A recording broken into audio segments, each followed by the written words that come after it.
For the thousands in attendance and the millions watching around the world, ladies and gentlemen, let's get ready to rumble! Yeah. What's up? This our boy, Coach Malachi Williams is in the building. We back. New Media Today USA Boxing. We are back. We back up in this BIH, man. Happy Friday, everybody. Happy Friday. We're gonna have a good Friday today, man. We got the fights. We have a fight actually tonight. I think it's on DAZN. I think that fight is in man, where the hell is that fight at? I'm gonna look it up. There's a fight tonight. I ain't going live for that. You know, I got something I gotta do. I gotta go to the barbershop, go kick it with the homies. I gotta go by there and go kick it. I gotta go kick it with a few people. There's a fight tonight. I may check it out on the phone. I want to say it's on DAZN. Let me see what's up. Hold on. Let me see what's up. I think that fight is on DAZN. I'm gonna let you guys know right now. Keep you informed. No, it's on ESPN. There's a fight tonight on ESPN. The fight is in Italy. Guido Vianello versus Jay McFarland. It's a heavyweight fight. I don't know if you guys are familiar with it, but it's a heavyweight fight on tonight in Italy. You see what I'm saying? So it's going to be on ESPN. I don't know exactly what time that fight comes on, guys. I don't know. You see what I'm saying? I don't know exactly what time it comes on, but there's a heavyweight fight tonight. I'm not going live for it, but I'm just letting you guys know. Somebody might be going live for it. You know what I mean? Somebody might be going live for it, but we will be going live tomorrow night for the fights tomorrow night, though. Tomorrow night, we're going live. I'm looking at you guys to the right and to the left. So I'll try to make sure. I want to interact more with the chat today. If you're new to the channel, please subscribe, hit the like button, man. It is what it is, man. We are the hottest daytime boxing podcast on the YTBC. We want the way we bring the heat over here. We bring it in a different light. You know what I mean? My good brother told me. He said, you what the game needed. And when he told me that, I took it lightly. I was like, man, he just talking. He know who I'm talking about, but he was just like, man, I was like, man, he just talking, man, But he told me that several times. He say, nah, bro, for real, you what the game needed. You see what I'm saying? So, we what the game needed, man. Coach Malachi Williams, New Media Today USA Boxing, what the game needed.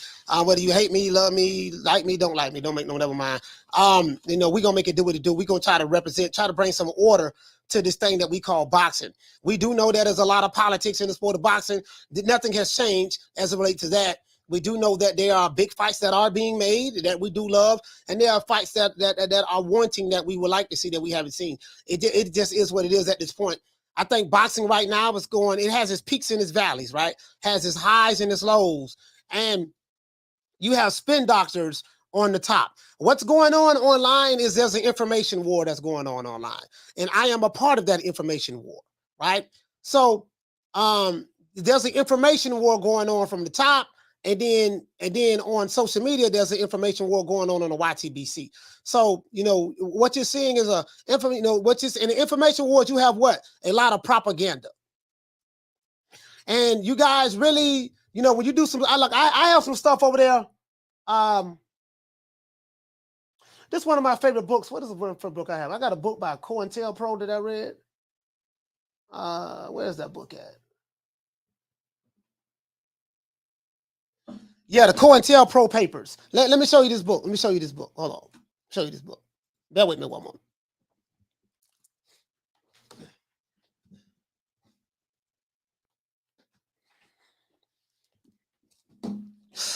This book right here, you guys, I think I'm the only boxing YouTube channel that recommend books for you guys to buy. This book right here is called the COINTELPRO papers. I advise people who like to just understand how propaganda works and how organizations were destroyed in the past and stuff like that. Buy this book right here, the COINTELPRO papers. Very, very interesting. This book is very interesting. Talks a lot about how they destroyed the Black Panther Party, the infiltrators that came within, how Malcolm got killed. stuff like that, yada, yada, yada, yada, yada. There's a lot of stuff. Understand how propaganda works. You know, and I talk a lot about this, you know, on my other channel, Midnight Conversations. We haven't had no episodes this week, but we will pick back up next week, Midnight Conversations. And just basically talk about propaganda. I do a lot of reading. Reading is my favorite hobby outside of working out. I love to read, right? And that's why a lot of these cats, they ain't gonna be able to do nothing with me on, you know, you get what I'm saying? I'm so diverse and so many different subject matters over the years, and just throughout my travels and stuff that I learned from a lot of strong, real brothers, especially out of New York. I learned a lot from a lot of brothers out of New York. My grandfather, my captain, and stuff like that. They taught me a lot. But all this other stuff I found on my own. You know, just y'all get this book right here, man. Get it on Amazon, man. This book is about 340 some pages. No, it's 400, yeah. Yeah, it's 400 pages long. Understand how propaganda works. Understand how propaganda works, right? Let's get into the show. Now, shout out to Rick H. Hey, okay. He said just announced Jaime Munguia versus 21-5 Gonzalo Correa. Who is Gonzalo Correa? I never heard of him. Who is this guy? Who is this guy? Shout out to Lou Peterson, man. Shout out to Lou Peterson, man. Happy Friday, fam. Who is this guy? Jaime Munguia fight another tomato can? Who is this guy? Wow. Riley Moolah's back over here, huh? I think you should be on. I don't know, man. You need to ask for none. Should you be over here, fam? I don't think this is a channel for you, Riley. To be honest with you, my brother, but happy to have you though. All of y'all come over here, whether you like me or not. All of y'all come over here, but salute to you, fam. Ain't no problem. Yeah, man, y'all. It's a whole lot going on, and I'm gonna be dropping, releasing. I'm gonna give you the game bit by bit, because you know what they say, right? You know, I was always taught from my ministers and other brothers. You know, when you're feeding a baby, you can't get a baby meat. You gotta give them milk at first, and then after you give the baby milk, then you gotta give the baby food, soft food, right? And then as the baby get older and the milk nurtures them, and then they get the soft food and stuff like that. And as they get older and strong enough, then you start giving them peas and yada, yada, yada. And then as they get strong enough, then you can slowly start to give them very, very coarse, soft meat until they build up to get strong enough. Then you can give them the full meal. You get what I'm saying? So on this YouTube shit, like the way I play the game, and I'm a chess player as well. The way I play the game, I play this shit to win. And I want to win for the sport of boxing. We don't worry about bots. We don't worry about trolls. We don't worry about none of that. The bots and the trolls are there just to be there. They're nobody. But when it comes to boxing, we got to bring our sport back to where it's supposed to be. I'm going to do my part. I'm going to fight all the battles, all the wars, and I'm going to win every last one of them, because I don't take L's. Not on this shit. You get what I'm saying? And we're going to get it back. That's my commitment to you. Let's give everybody a round of applause getting to the show.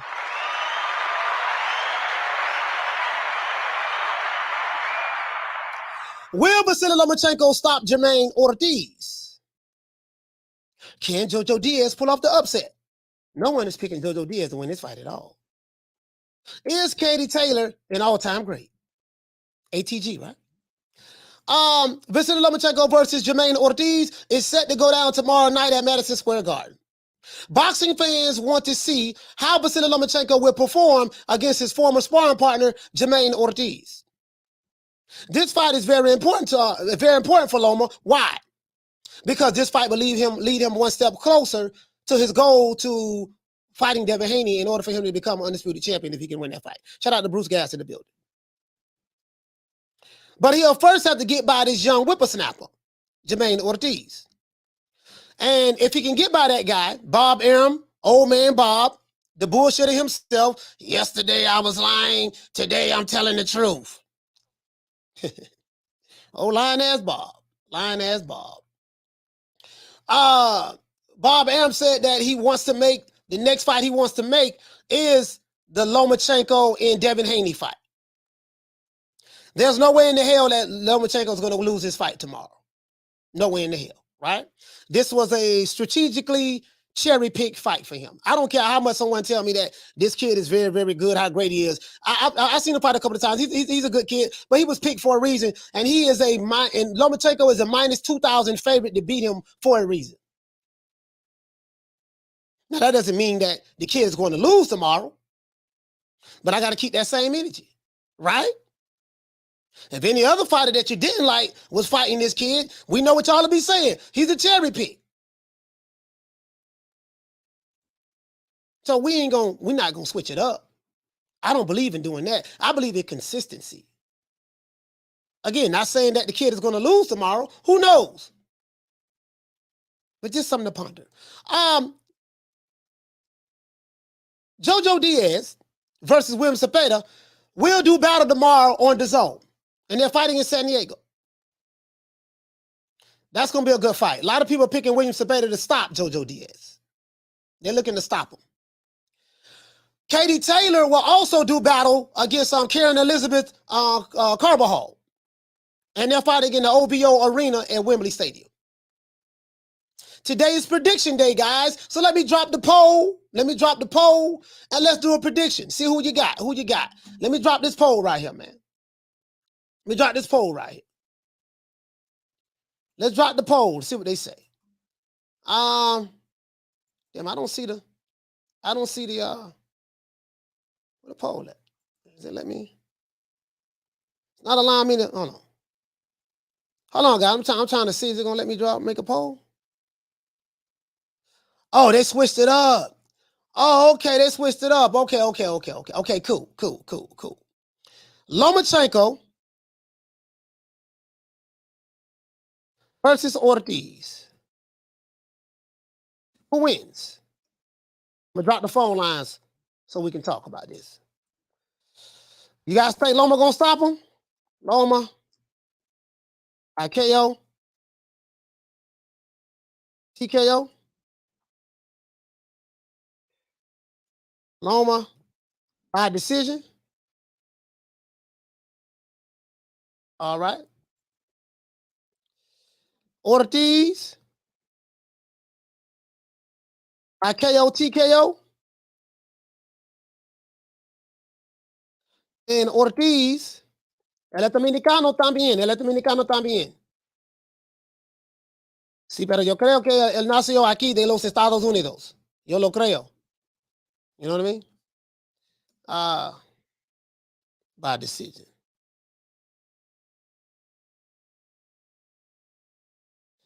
That's the poll right there, man. It's there. And then we'll get into the show. Let me go ahead and drop this.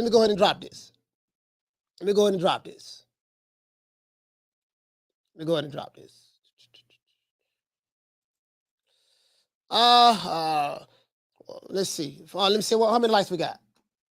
We got 180 people in here and 69 likes. Give me 31 likes. We'll drop. I'll open up the phone lines. 31. Let me talk to the people in the chat. Y'all participate in the poll, man. Tell me what y'all got. Adrian say Loma by TKO 10th round. Okay. 10 TKO stoppage. All right. Dragon Leg said Loma by decision. UD. All right. Schoolo X-Man, he say stop ducking the like button. Yes, sir. Y'all hit that like button. He said, I hope Loma doesn't stop him too early. It's just going to scare Devin Haney away even more. Some rando. Yeah, I don't think Devin Haney gonna be scared. I don't think nobody's scared of Lomachenko, to be honest with you. That's just my opinion. What you say, Marion G, you say not a cherry, but not the best opponent. To be fair, we got to give the guy a break. He's just coming back from a break. So yeah, you got to give him a break like we had to give Wilder a break because he came back off a break as well. And he fought Robert Alenius. So we got to keep that same energy as well. But I got you. And a break that was induced because this country is being destroyed by war, destroyed in war. I get all of that. I get all of that about the war and all of that. I get all of that. You see what I'm saying? But I'm not making any excuses for that at all. You know what I mean? Like, I'm not making any excuses for that at all. Schoolo said Loma by unanimous decision. JD Garcia say Loma don't fight no chairs. His resume is top notch. Okay, but some would disagree. Some would say that this guy is a cherry pick. And I'm gonna tell you why some would say I'm saying that. This guy is a plus 900 underdog. If it was any other fighter, if it was Wilder, if it was Crawford, if it was Errol Spence, or any other fighter, I'm pretty sure, a lot of you will probably be saying something different. I get your angle, but let's keep that same energy. If it was Devin Haney, if Devin Haney was fighting someone that's a minus, that he was a minus 2,000 favorite to beat, and the guy was a plus 900, and the person was a plus 900 underdog, guess what? Pretty sure you'll be saying something totally different. True. Got to keep that same energy, man. That's all I'm saying. Shout out to Ron Jackson. He said, what about the dude he lost to? Didn't he have a losing record? $7. What you say, fam? You say, when am I bringing back Rick Glazier? I don't know. We'll see. King KO said these dream mess are pathetic. The dream mess are pathetic. What about the homosexual? Do you have anything? You feel any way about the homosexual? Because really, both of them are pathetic. King KO. You say the dream mess and the Lomos, both of them are pathetic. You get what I'm saying? It is what it is. That's the way I see it, anyways. I ain't on no sides. I don't give a fuck about these your favorite fighters like that. To be honest with you, I don't. All my fighters, I'm crazy about. They from the old school. I have fighters who I like. I like Lomachenko. I like Lomachenko a lot. He's a damn good fighter. I like Teofimo Lopez. He was my favorite fighter at lightweight. Like Devin Haney, like Tank Davis, like Ryan Garcia. You know what I mean? There's a lot of fighters I like, but boy, you ain't gonna never hear me count for none of these niggas. None of them. None of them. I ain't gonna count for Loma. I ain't gonna count for none of them. Canelo, I don't give a damn about him like that, though. I'm just being honest with you. I don't. Just give me the fights. That's all I care about. Phone lines is open. 530-494-9636. Call into the show. Damn, I'm thirsty. I need to get me some water, man. God damn, I ain't get my damn water, man. I know if I forgot my water, dog. I gotta get my water, man. I'm gonna have to put y'all on hold for a minute. Let me see. Hold on, guys. Let me get my water first. I'm thirsty in the mud, man. You guys know I drink a gallon of water a day. Hold on.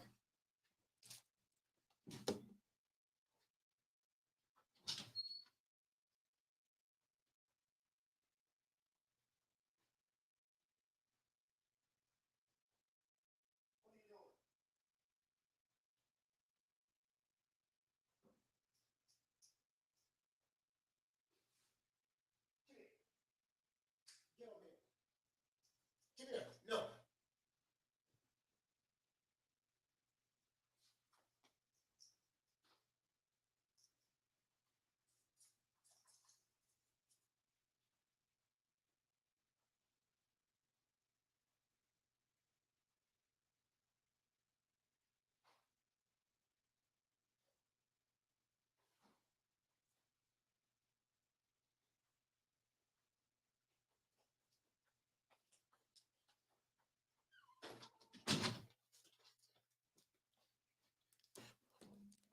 All right, I'm back. We back. Hold on. We back. Let's get into this. Where we at? Phone lines over 530-494-9636. I want to pull this up. I want to show you guys something. I had the odds up. I think from what I saw, this guy, Jamaine Ortiz, and I saw him fight twice. He's a good fighter. Yeah, all right. Let me see. Where is that? Let's see. Is this it right here? I think this is it right here. All right, I found it. I have it right here. Share the screen. I found it. These are the betting odds right here, guys, as you can see right here. It says this is according to MGM Grand, of course, as a Thursday, right? Yesterday. He saying Lomachenko is installed as a massive favorite coming in at a minus 2,000, meaning you need to bet a whopping $2,000 just to win $100. Meanwhile, the unbeaten American is the underdog at plus 900, meaning if you put down $100, you'll win $900 if the younger man can score the upset. So this dude is a massive underdog. 9-1, something like that. 9-1. That means, according to the odds, he don't stand a snowball chance in hell of winning this fight. True. He don't stand a snowball chance in hell of winning this fight. We'll see how, but we'll see how it turn out. Alberto, what you say, fam? You say it's minus 3,500 in your book. Well, hey, which book you got? Which book you got? Who you better with? Shout out to my dog Thuggin' D, man. Shout out to my dog Thuggin' D. Thuggin' D, what the lick read, fam? What the lick read? Which book you have, fam? Jeff Luciano, what you say? He said Herring passed it. Yeah, he beat Jamel Herring, but Jamel Herring is washed up now. You know, like, but Jamaine Ortiz got to him, man. Jamel Herring is washed up. So I don't really know, and I saw that fight. I don't really know how to, you know, whether to put a whole lot of stock in, you know, he beat Jamel Herring. Like Jamel Herring, you know, he's a washed fighter at this point. You get what I'm saying? So I want to see what he do. I want to see what he do. Oh, what you say, Alberto? You say offshore? Okay, offshore. You say it was a couple of. You say it was only a couple of undercards. Let's see what's up though. Let's see what's up. Jaime Rivera, what's going on, fam? What you say? You said you got Loma stopping them inside 10. Yeah. I think everybody named Mama got Loma. The dude is a plus 900 on underdog. Plus 900 underdog. Boy, that tell me everything I need to know from an odds standpoint. Hey, what you say, fam? You said you got a better. He said you got a better chance. He said you got a better. I guess you're trying to say you got a better chance of getting the self with Al Heyman than Ortiz beating Loma. Shit, you might be right about that. Might be right about that. Shout out to Wendell Jackson. Might be right about that. As a matter of fact, these are all the fights. Let's look at this undercard. I want to see who all is on this undercard, guys. Oh, wait a minute. Wait. Let me see. Who's on this undercard? Let's look at the method of victory that they have. I want you guys to see this. Now, these are the odds, the method of victory odds, right? Method of victory. Said Lomachenko by KO or TKO. Lomachenko on points, 125. Plus 125. 125, right? Ortiz by KO or TKO. They call him the technician, right? By technical decision, by KO, TKO, technical decision, or DQ, plus 1,600. Me, I'm not a professional gambler, guys. So I'm not a professional gambler. So I don't know anything about gambling. I just do head up bets, and I go off of what my eyeballs tell me and stuff like that. I don't know any of the background stuff, what's going on with these fighters in training camps and stuff like that. So he said Ortiz on points, plus 2,000. A draw, 2,500. And then you have Katie Taylor fighting tomorrow as well. Okay, all right. Best odds, Ortiz win by decision, plus 2,000. If Ortiz can win by decision, that's plus 2,000. Goddamn. Wow. That's the best odds. That this boy don't stand this young man, rather say, but this boy right here don't stand a snowball chance in hell of winning this fight by decision. It ain't happening. It ain't happening. And not because he can't. I don't think he will. He's not the house fighter. He's there to do what he's supposed to do. Look, kid, you're going to fight Lomachenko. It's going to give you some exposure. Loma is going to fight for Devin Haney for undisputed. And there's nothing that you're going to do to disrupt that. Lomachenko is one of my favorite fighters. He is my favorite fighter on my roster, one of them. And I've been trying to get him to be undisputed since 1979. And this opportunity is here. So, kid, you're a massive underdog for a reason. We chose and picked you for a reason, kid. Okay? That's what it is. And you can take that to the bank, boy. True. BJ33, what you say, fam? You say, do you like Jared Anderson? Yeah, I like Jared Anderson. You know what I want to see him do, BJ? I want to see him fight F.A. Jabba. I want to see Jared Anderson fight F.A. Jabba. I want to see him step up now. I think he's only had 11 fights though, right? So probably around his 15th fight, BJ, maybe we can, you know what? I think he might be ready for F.A. Jabba now. You get what I'm saying, fam? I want to see him step up. Thuggin' D, what you say, Thuggin' D, he getting fed to the wolves. Yes.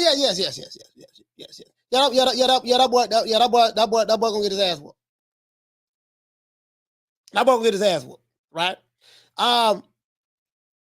I don't care what nobody say. This is my opinion. You don't have to agree with me. This dude is a cherry pick, period. Now, he may pull a Buster Douglas and put out the upset and get Lomachenko hell. But I'm gonna say it again. He is a minus, he is a plus 900 underdog for a reason. That means there's nothing 50-50 about this fight. I don't care how you slice it, how you dice it. That's what this is. Nothing more, nothing less. Because if it was Devin Haney fighting him, that's what you would be saying. If it was Tank Davis fighting him, that's what you would be saying.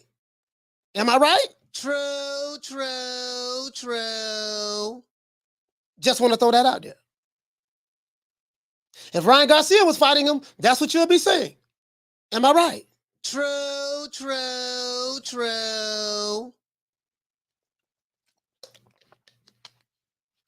Shout out to GGS. What did say, family? Say for sure, Cherry. Yeah. Absolutely. Let's look at the Thuggin' D. What did say? Facts. You know if Tank Davis was fighting him. Oh goddamn, Reggie Davis. He fighting the Cherry. Man, he got this dude a plus 900 underdog against Reggie. Oh, he ain't fighting him. That's what they'll be saying. I'm just man enough to be honest and say it. Let's look at this undercard though. I want to see this undercard. Shout out to my dog Thuggin' D. What is the undercard, man? God damn. Let's go to you know what? Let's go to ESPN. They're fighting in the Hulu Theater. Right? That's the same place where Teofimo Lopez fought George Cambosos at. I don't know if this is on let me see. And this on ESPN or ESPN Plus? Let's do this, guys. Let me go to boxing. Let's go to boxing. They're showing Timothy Bradley. No, they're showing Jake Paul and I would not be covering that fight tomorrow, man.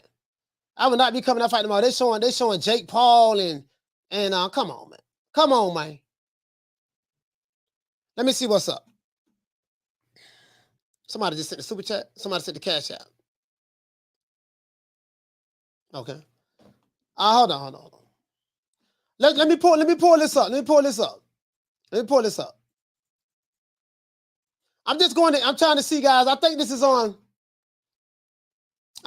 just regular ESPN. Let me pull this up, guys. Let's check out how this article is written. I'm a writer, so it say fights are often compared to wars. Though it's no longer a metaphor, Vasyl Lomachenko cares to indulge. Sorry about that. Not anymore. Not after seeing the real thing. I already see that angle. With respect to war, Ukraine's two-time gold medalist, considered for several consecutive years to be the greatest fighter in the world. Considered by whom? Has something in common with the average American. Before, I saw war only on TV, he said. All right. He said, I had no idea. Buildings getting destroyed, cities getting wiped off the map, people getting killed. I didn't take it personal before because it didn't happen to me. It happened somewhere else to someone else, right? So they're talking about the war. right? They're going to talk about the war and all that stuff there, yada, yada, yada, yada, yada, blase, squaze. I got a whole lot I can say about this, especially when it comes to wars. Got a whole lot I can say about this. But YouTube probably won't allow me to say what I want to say, because I can talk about really what's going on with the proxy war that's going on. But there's certain things you can't say on YouTube, so I'm going to fall back.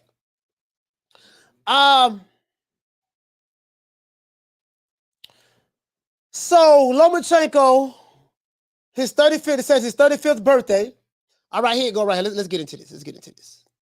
You know, if you don't push what the machine, if you don't push the narrative, if you don't push the narrative that they want you, that they want you to push, then you already know what time it is. When it comes to politics. When it comes to politics, that's how this works. When you don't push that agenda or speak favorable the way they want to guide you to.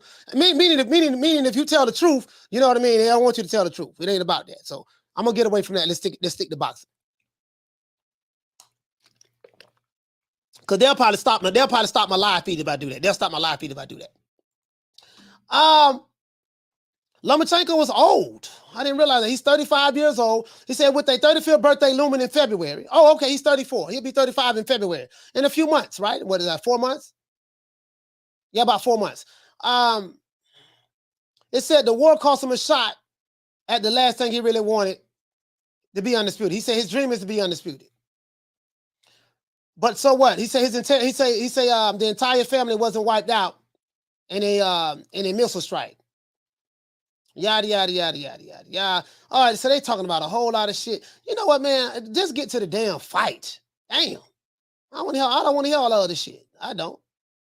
Because y'all went talking about this goddamn when Libya got bombed and bombed by America and NATO, and they killed Muammar Gaddafi and all that, and them other African nations getting bombed and blown up by drones. You know, they wasn't talking about all that shit then, so I ain't trying to hear this shit. Just being honest with you. So he's saying here he picked Ortiz because he's a young, undefeated, and a technically skilled boxer. I sparred with him before. This is what Lomachenko is saying, and he said he sparred with him with his unanimous decision victory over Richard Comey. And he said, and it was not easy. Lomachenko wasn't among those like myself who found themselves surprised that Ortiz beat Jamaine Ortiz. A lot of people were surprised that Ortiz beat him. He said, I understand what Ortiz can do. Good combinations, very fast. He felt the distance, and he worked on his feet very well. He understands boxing. That's Lomachenko's highest compliment. All right. So you know what? This ain't telling me nothing. I want to see what's going on with this undercard. Yeah, these motherfuckers they trying to pull my emotional heartstrings. I ain't trying to hear that shit. I ain't got no emotional heartstrings for that bullshit y'all pushing. Just being honest with you. Let's see. Lomachenko, Ortiz, undercard.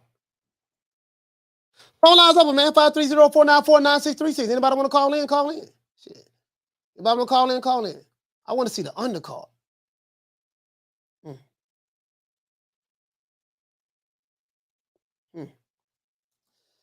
Let me see what's up. Anybody know this undercard? Shout out to School of X-Man. What's going on, fam? I'm trying to see this undercard. Hold on. Shit. What are they talking about? They gonna give me the undercard or what? All right, here we go. We got the undercard right here. Here we go. Let me let you guys see this undercard. Main event, Vasyl Lomachenko versus Ortiz. We know that, right? Then they got 1, 2, 3, 4, 5, 6, 7, 8. Then they have 8 fights going on. So this 9 fights. This is a stat card. 9 fights. They got old Nico Walsh. I refuse to call him Ali. Nico Walsh versus Billy Wagner. They have Haven Brady Jr. versus Eric Mondragon. Never heard of him. Abdullah Mason, yes, heard of Abdullah Mason versus Angel Barrera. Okay. Richard Torres versus Ahmed Hefney. Okay. Troy Isley, heard of these guys, versus Quincy. All right. Duke Ragan versus Luis LeBron. Okay, heard of both of these guys. Robesi Ramirez, yes, sir, versus Jose Matias Romero. All right, this is a pretty good card. And you know the beautiful thing about this card, guys, it's not on pay-per-view. True. It's not on pay-per-view. This card is not on pay-per-view. That's the beautiful thing about it. It's a non-pay-per-view fight. Non-pay-per-view fight. Jamaine Ortiz, let's see what this young man talking about. What the young man saying? What the brother saying? What is he saying? Oh, they showing Lomachenko put that. They showing Teofimo Lopez put that work on Lomachenko. Let's see. What this young man talking about? Jamaine Ortiz, he said, I'm excited. I'm excited about this fight. Vasyl Lomachenko is a great fighter, but I'm here to win. He said, once I win this fight, I'm targeting a world opportunity. I'm targeting a world title opportunity. Sorry about that, guys. This is a dream come true. I still got a lot of work to do. I'm just growing and going at a pace and going at the pace I'm going. All right. I got to learn quick. And I got to pick things up a little bit faster. All right. So we'll see what's up. The way I see this fight going, I think Lomachenko is a very, very good, technically sound fighter. He's very familiar with this guy. This guy is his sparring partner. I know a lot of people want to see what Loma, what Loma has, because he hasn't been in the ring. And when the last time he was in the ring? I forgot when the last time he was in the ring. Anybody remember when the last time Lomachenko was in the ring? Has it been a year yet? Let me see.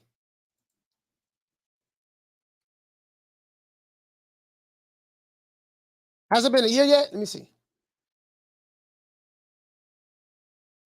Let me look right here and make sure. Lomachenko, let me see. Last time he was in the ring was, okay. That was last year, December last year. Okay. All right, so he hasn't been out the ring that long. Shit, I mean, December last year, he's only been out of the ring 10 months. Okay, he's only been out of the ring 10 months. All right. Shit, I mean, you got some fighters been out of the ring longer than that.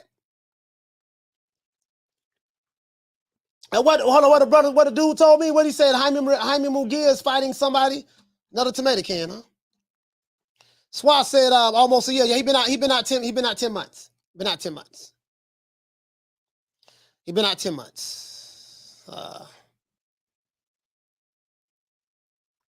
Strangeness says under Ukrainian spirit would tear through Ortiz. He's fighting for something bigger. Okay. Keena says he said he beat up Jamel Henry almost as bad as Shakur did. He definitely something straight. All right. We're gonna find out. We're gonna find out tomorrow night. Brady says he said, Coach, why you don't call him Ali Walsh? There's nothing Ali about him. He's a hype job. Shout out to Jamario Dixon. He says saying fighters basically need to do away with promoters and promotions and promotional companies and become free agents, because the promoters are the ones holding up the fights. Okay. Yeah, you know what though? But this is the thing though, Jamario. The promoters they the power brokers in the sport. You're never going to get rid of promoters in boxing. They are the power brokers in the sport, because the fighters can't make their own fights. You get what I'm saying? And it is what it is. Fighters can't make their own fights. So you're never going to get rid of the promoters. You get what I'm saying, fam? That, I get what you're saying, but shout out to G-Mac. G-Mac say, he said, great show. I'm a new subscriber. He said, you funny. He said, you funny as hell. Love the Mayweather impression. Yeah, I appreciate that, fam. G-Mac, salute to you, my brother. Let's give him a round of applause. True. True. Thank you, fam. Support.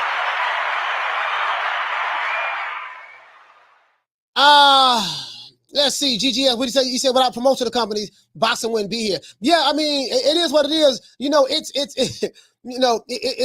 a necessary evil, I guess. You get what I'm saying? It's a necessary evil, fam. Like, the promoters are always gonna be here. You know what I mean? You're always gonna have, they're always gonna be here, bro. It ain't nothing we can do about that. Now, again, me personally, all I care about is, like, the reason why I like Don King. Like, I've never been a fan of a promoter. You never seen me riding for promoters the way these boxing fans do today. I can't even call these dudes boxing fans, because how can you be a boxing fan but be pro promoters over fighters? I never understood that at all. So I know that we have something new going on in social media, but I say I would like to say this.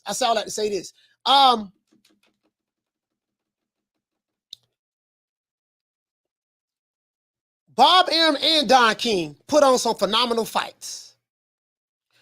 And I think that because Don King was around in his heyday, and he's still alive, but in his heyday, it put pressure on Bob Arum to make these big fights as well. Don King came in and muscled the game.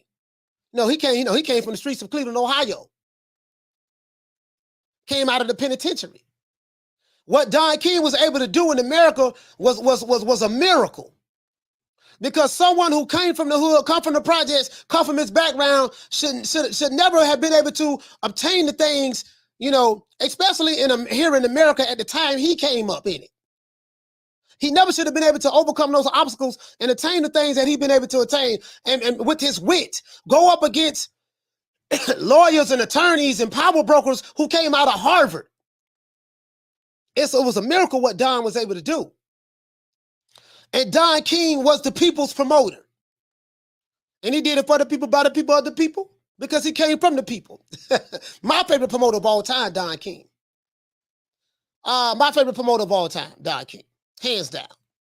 But I think that, did he rob his fighters? Yes, he did do that. He did do that now. I ain't gonna lie, he did do that now. He did do that. He got, but, he didn't make the book. He didn't make the book now. He damn sure didn't make the book. Because shit, before Don King came on the scene, fighters was getting robbed, raped left and right. Fighters, especially black fighters, they didn't even know what $1 million payday was probably before Don King stepped on the scene. You know what I mean? So I'm just saying, fam. But Don King, man, Don made it do what it do, man. Don made it do what it do. Shout out to Ricky Tiki Tabby. Hey, okay. Dropping that quarter of a bam dub on your boy. Hey, Leroy. Super chat received. Playtime's over, boy. He said, you watching JoJo fight tomorrow? Yeah. I'm going live for the fights tomorrow. Say what you want to say about Don King. But Don King made the fights.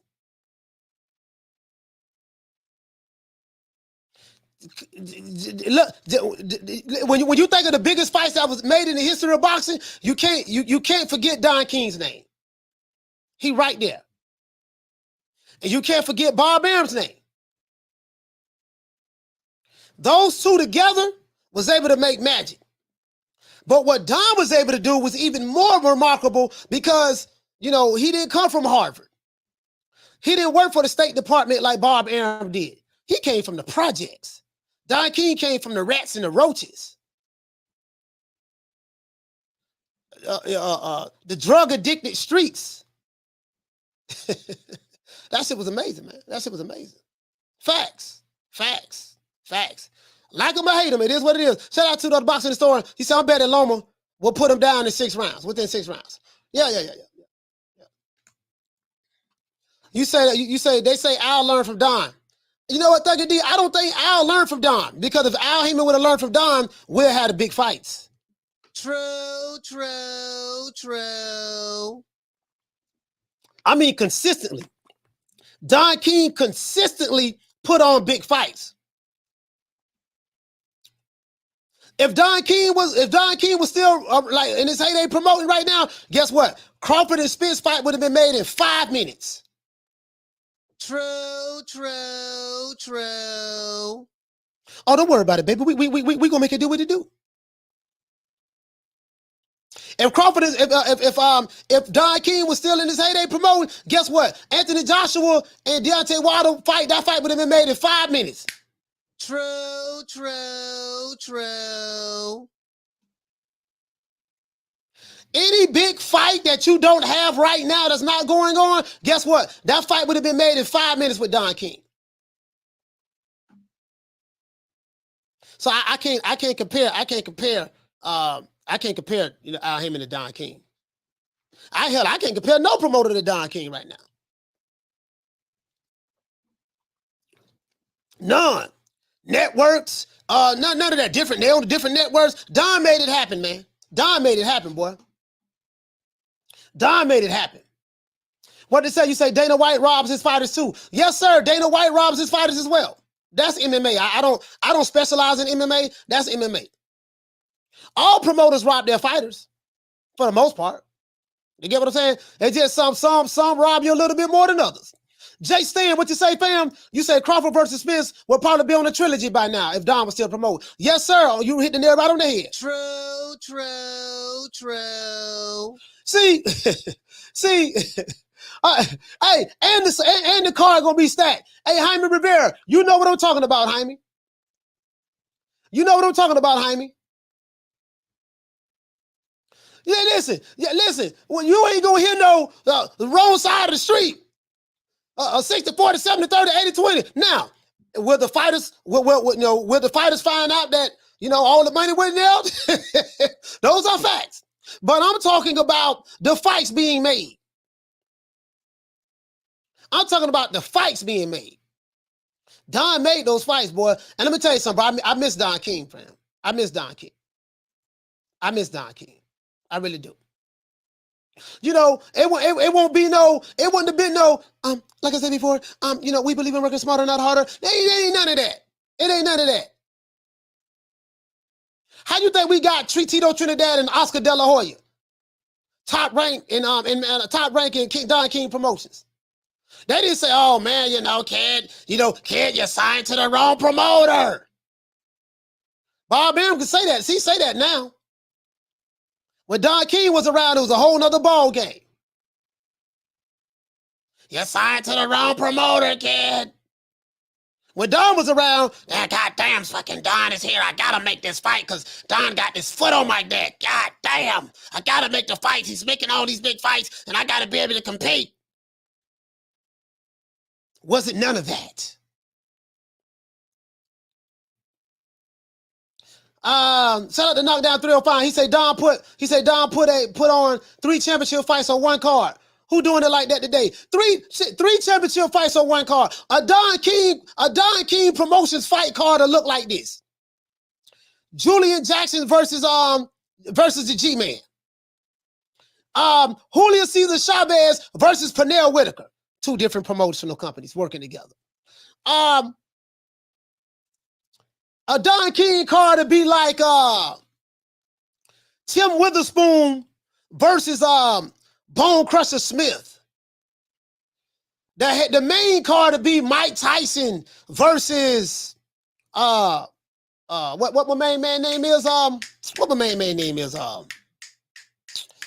the dude name from the UK, man? No, not Bruce Sanders. What the brother name? The brother from the UK. Or we can have Mike Tyson versus Carl the Truth Williams or something like that. Don King can have like maybe 4 or 5 champions fighting on the same card. You have a champion at featherweight fighting. You have a champion at lightweight fighting. You have a champion at welterweight fighting. You have a champion at middleweight fighting, and you have a heavyweight fight card. That's a Don King card. True. Stacked. That's a Don. Yeah, Frank Bruno. Shout out to my main man Retro. I forgot all about Frank. Hey, I got the picture in my head, blood, but I forgot his damn name, Frank Bruno. Shout out to Swat Jones. Dropping that quarter of a bam dub on your boy. Hey, Leroy. I miss Don King, dog. I miss Don King, dog. I swear to God, I miss Don King, man. He said Don was hated by all of the other promoters. Don was a street dude that changed the game. Even though he made his cut, He gave fighters the game special. I'm just saying, man, like, bro, listen, let me tell you something, man. Bro, like right now, today, 2022, the boxing needs Don King. True.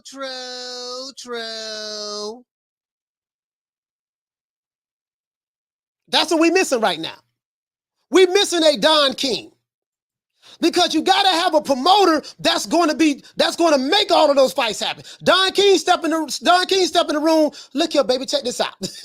Look here, baby, don't even worry about it, baby. Look here, just sign this contract right here with me. Don, man, I'm already signed to another promoter. Don't worry about who you sign with, baby boy. Just sign right here. We'll take care of the particulars later on. It ain't nothing on the contract. Don't worry about it, baby boy. Just sign your name right here. We'll fill it out later on. Hey, Bob, check this out, Bob. You know your fighter.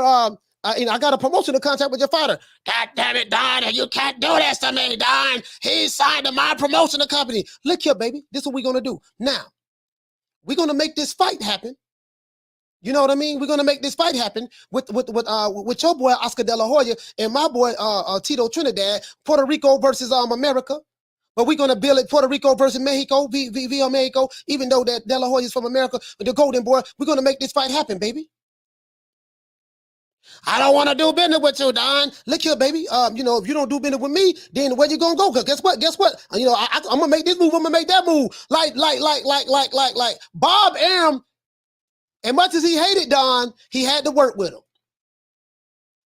We ain't got no Don King around anymore. Bob Arum, 100 years old. Him and Don the same age. Now we got wrong side of the street, wrong promoters. Are you with the wrong promotional company, kid? We got all this stuff there.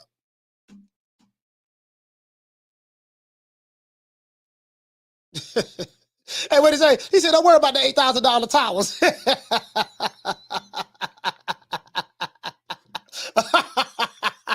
The $8,000 towels. Now he ain't now you're gonna get robbed now. You is gonna get robbed. But don't worry about that, baby. Don't worry about that. We're gonna get the fights. Hey, blood. Hey, look here, baby. Look here, baby. We charging $200 for a whole head. We said, look here, baby. We selling whole head cheese sandwiches. We selling whole head cheese sandwiches at the fight. Listen, baby, I got New Edition performing. Bobby Brown left New Edition. You know that, right? Yeah, he left New Edition. He went solo. Yeah, I got Bobby Brown performing. I got Bobby Brown performing at the fight, opening the fight up in the ring. New Edition coming right behind him. They headlining, baby. You know what I mean? I got Mike Tyson. You know what I mean? I got Frank Bruno. I got Julio Cesar Chavez. We got Pernell Whitaker. You see what I'm saying? We got doggone Jared. We got the G-Man coming in. We got Julian Jackson, the Hulk. You know what I mean? Baby, we got it all, baby. We got it all. We got a Zuma Nelson. You see what I'm saying? Baby, we got a stacked card, baby. All championship cards. Now look here, baby. You're getting $5 million for this fight. You're getting $5 million now. This what your pay gonna be. You're getting $5 million for this fight, baby. Now, 33% of that come to me. Right? Now, hold on. I remember I had Rick Glaze on the show, right? I say, Rick. Now, sources say that Don King had, they credited the Muhammad Ali Act for Don King, sources say. So Don King was the promoter, and he had his son Carl managing the fighters. Conflict of interest like a motherfucker, right? So, so sources say Carl King was getting 50% of the fighters' purse. True. Hey, Carl King. I remember we had Rick Glaze. I asked Rick Glaze. I said, man, look here, man. Don King, Rick Glaze love Don King. He always capping for Don King. That's his guy. He made a lot of money with Don. So he always capping for Don King. Anybody who Rick Glaze make money with, he gonna cap for him. Yeah, man, Don King, man. I love Don King. He loved Don King, right? I say, man, I'm reading the book, man. The book I got right here. What is it? Don King, written by Jack Newfield. The Life and Crimes of Don King. The man showing receipts, but man, Carl King was getting 50% of the fighters' purse. Rick said that he said that's not true. I said, did you care to elaborate? He didn't want to elaborate on it. I didn't want to elaborate on it. I say, man, motherfucker talk about something. Man, the Don King getting 33%. His son getting 50%. The fighter shit, that lead the fighter with what, 17%? And then we got expenses. You know, the baby. You know, I let you borrow some money. I let you borrow some money to pay that bill. That you know, to pay that bill in Vegas. You know that you had to pay Big Booty Judy. You know what I mean? Towels. You know, I got to charge you for training at my facility. Like people had to fight. People had to train at Don King's gym, and he was charging them for that. You know, $500 an hour. Yeah, baby, you know, $500 an hour to train in my gym. You see what I'm saying? You're gonna use my trainers. You got to pay me to use my trainers that I specifically gave to you. I remember doggone Michael Buffer. Michael Buffer said that he said that I don't. Did he say? He didn't say Don King. He said that it was this one promoter. He didn't want to say his name. This one promoter, they had a vending machine. As a matter of fact, let me pull up the receipt. Let me pull up the receipt. They had a vending machine in the training facility, right, where the fighters was going to get sodas, and they was charging $100 a soda. they was getting the sodas for free, but when the bill came back, they was charging $100 a soda.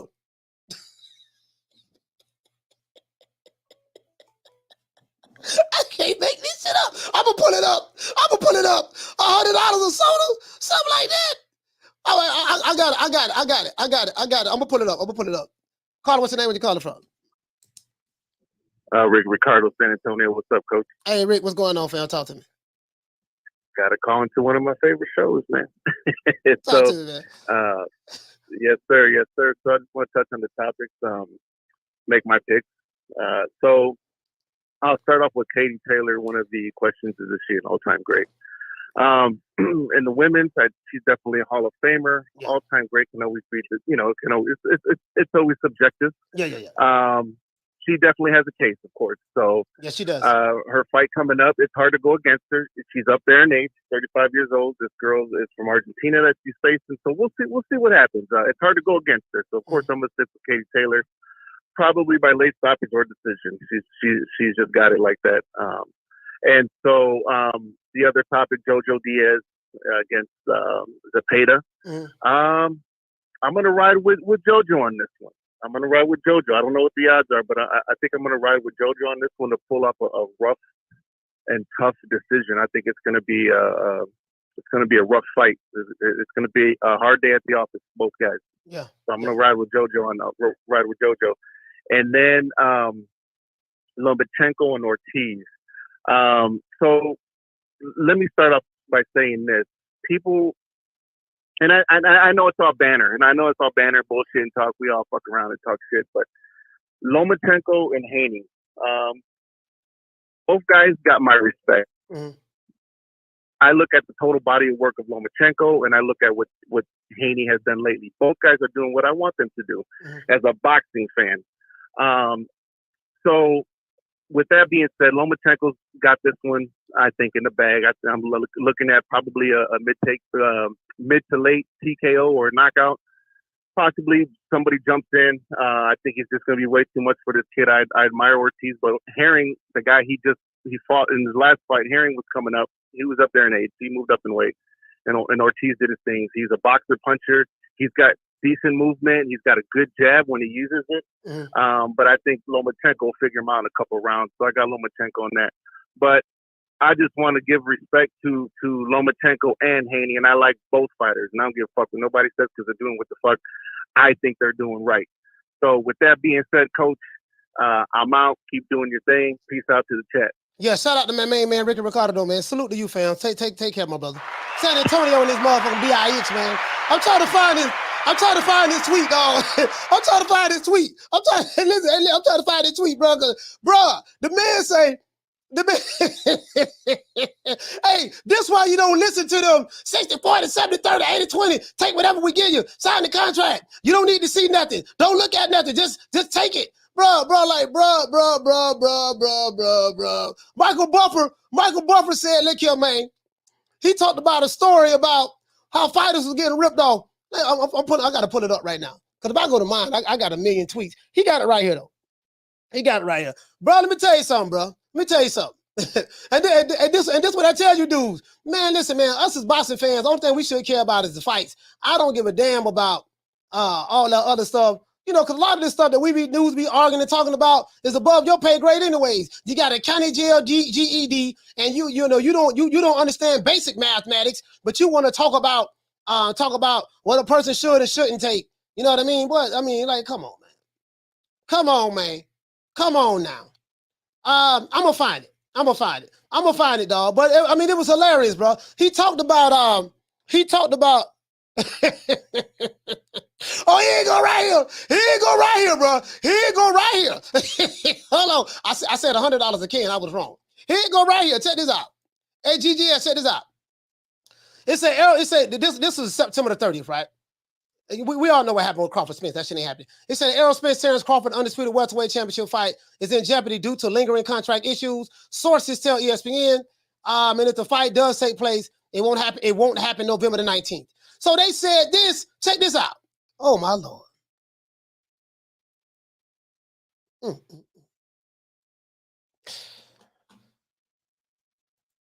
Did you see what it said September the 19th? Prior to the October the 7th interview that Floyd Mayweather gave to Fight Hype, when he said that the Crawford, I don't want to talk about them niggas, Crawford Spence, but said that the Crawford Spence fight won't happen. Maybe it'll happen later on down the line. Remember he said that? You know, I got an interview. Check this out. Right here, and I read this, you know, this is what Mike Carpenter said right here. To those who want to believe it or not, but we do see what the end result is. He said Errol Spence, Terrence Crawford, undisputed welterweight, and this is September the 30th. Undisputed welterweight championship fight is in jeopardy due to lingering contract issues, sources say, and if the fight doesn't take place, it won't be November 19th. Details on the issues at 5 p.m. He breaks it down, right? And then he talks about what the issues were. And what he's talking, and this is what they're talking about. As a matter of fact, I probably need to play it. No, I ain't gonna play it. And so this is what Michael Buffer said. He said, thanks, Max Kellerman and Mike. He said, I've seen some of those expenses for fights. Remember these dudes are saying, yeah, man, you know, Crawford, he don't need to be looking at no expenses. He don't need to be doing that. What they talking about? He's a fool. Like, he ain't never did that with all this old crazy shit. You know, but let's move on. Now, this is what Michael Buffer said, though. He said, I've seen some of those expenses for fights. He said, one classic was a soda machine in a 2-month training camp where it was open to all help yourself. And then the sodas were sold at $10 per can. Basically, they charged the fighter $10 a can. Anybody can get it. They got it for free, but they thought they was getting it for free. The sodas was at $10 per can. He said can were all logged in as expenses to a certain fighter's camp. He said it was a few $1,000s. Yeah, baby boy, what we gonna do, dog? Look here, don't be asking no question now. We got a soda, we got to train in our facility. Now, Don King used to do that. I ain't gonna Don King used to do that. You got to train in our facility, baby boy. Don't worry about that. You got to train in our facility. Here, you got to use our towels. Don't worry about it, baby. I got to use our towels. Hey, look here, I got a soda machine and some good water. I got some good water over there. Not water. I got some good water over there, boy. You like water? Okay, yeah, I got some good water over there. Go on over there, baby boy. I'm charging nigga $10 a bottle of water. The water bottle only costs 50 cents. Yeah, but this here, baby. We got overhead. We gonna charge him an extra $9.50 on top of the 50 cents that we paid on it. So just charge him $10 a bottle of water.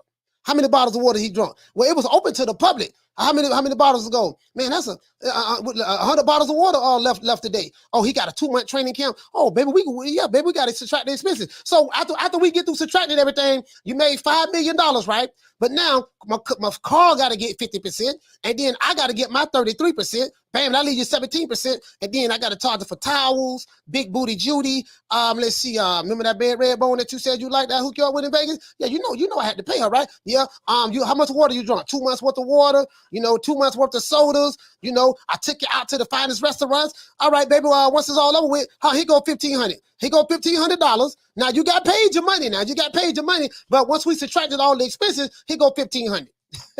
True. But guess what? We got the fights. That's how it went down. Shout out to Thomas Jones, man. We got the fights, though. We got the fights. Just imagine you, hey, what you say, the one Mr. Ham, he said the old death row payment plan trick. Boy, Huss. Boy, hey. Boy, I'm trying to tell you, boy. Steven he said Crawford wanted to see the books and have it say over expenses because apparently he agreed to 35% of the net profits. More expenses mean less profit. It's not rocket scientists. Listen, it's not rocket scientists, but it's rocket scientists. Steven, check this out, fam. What you said is common sense. It's not rocket scientists, but when you use a Wakanda logic, boy, it was woo. Hey, but that's that when you use a Wakanda logic, but what you said right there is just he look like he using trigonometry. Why he got to use? Why he want to know this? Why he want to know that? Dude, this is why you got a minimum wage job right now. Okay. Anyways.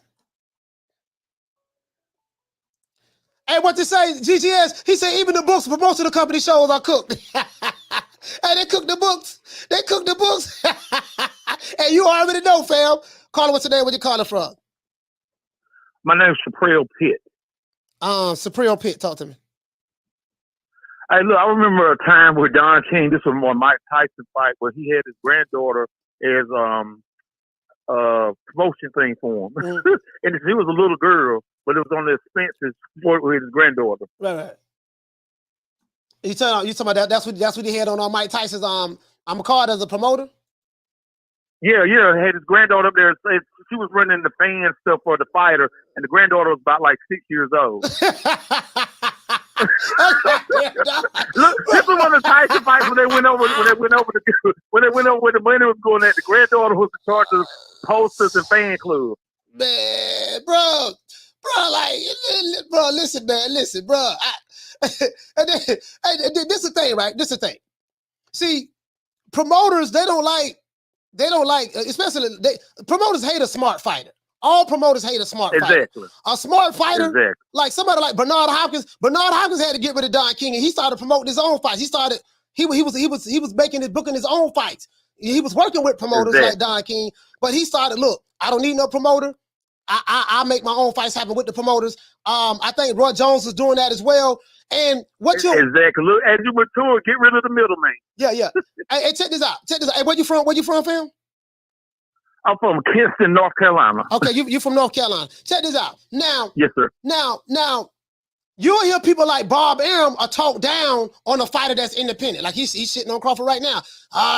He don't have a promoter and this and that and yada yada yada yada yada. Of course, you want a promoter. You want to promote the guy, right?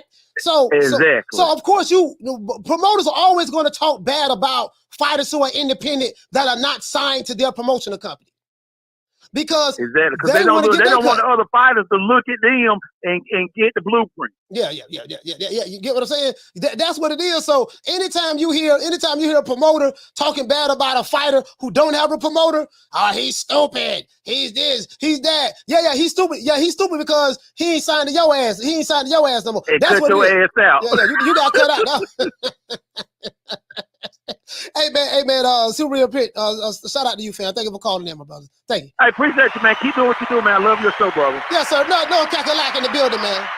Yeah, man. Hey, yeah. They'll want you coming in there talking about seeing the book. Okay, look here, baby boy. I ain't got no promoter. I got my own promotional company. So what I need to do, since I have my own promotional company, the things that a promoter would normally do for me, like look at the books, make sure everything is on the up and up with expenses and stuff. Since now I'm an independent contractor, 1099. I'm an independent contractor. All fighters are independent contractors. I do want to see what the expenses are going to be. Cause shit, you can tell me I made $3 million, but then you charge me $2 million in water and towels and this and that.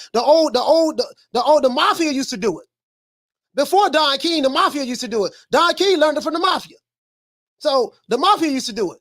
And I need to look at that. What you need to look at the books for? This is the problem. You fighters are stupid. Just get in there and do what we tell you. Don't be asking to look at no books. You're dumb. Kid, I'm going to put out a smear campaign on you in the media.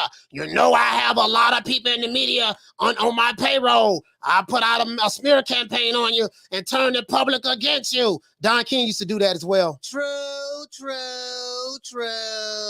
Yeah. Don King used to do that as well. These promoters do this. These promoters do this. This is the old flim-flam. This is the old game they used to do. Fighter get out of line. Fighter get out of line. Boy, look here. They'll run a smear campaign against you. Turn the public against you. Have niggas on YouTube arguing. 60-40, 70-30, 80-20, sign the contract. Man, that nigga stupid. Bro, you do know this dude got a net worth of $8-9 million and you got a net worth of 2 figures? This what they do. True. That's what they do. Run a smear campaign for you, on you. And then guess what?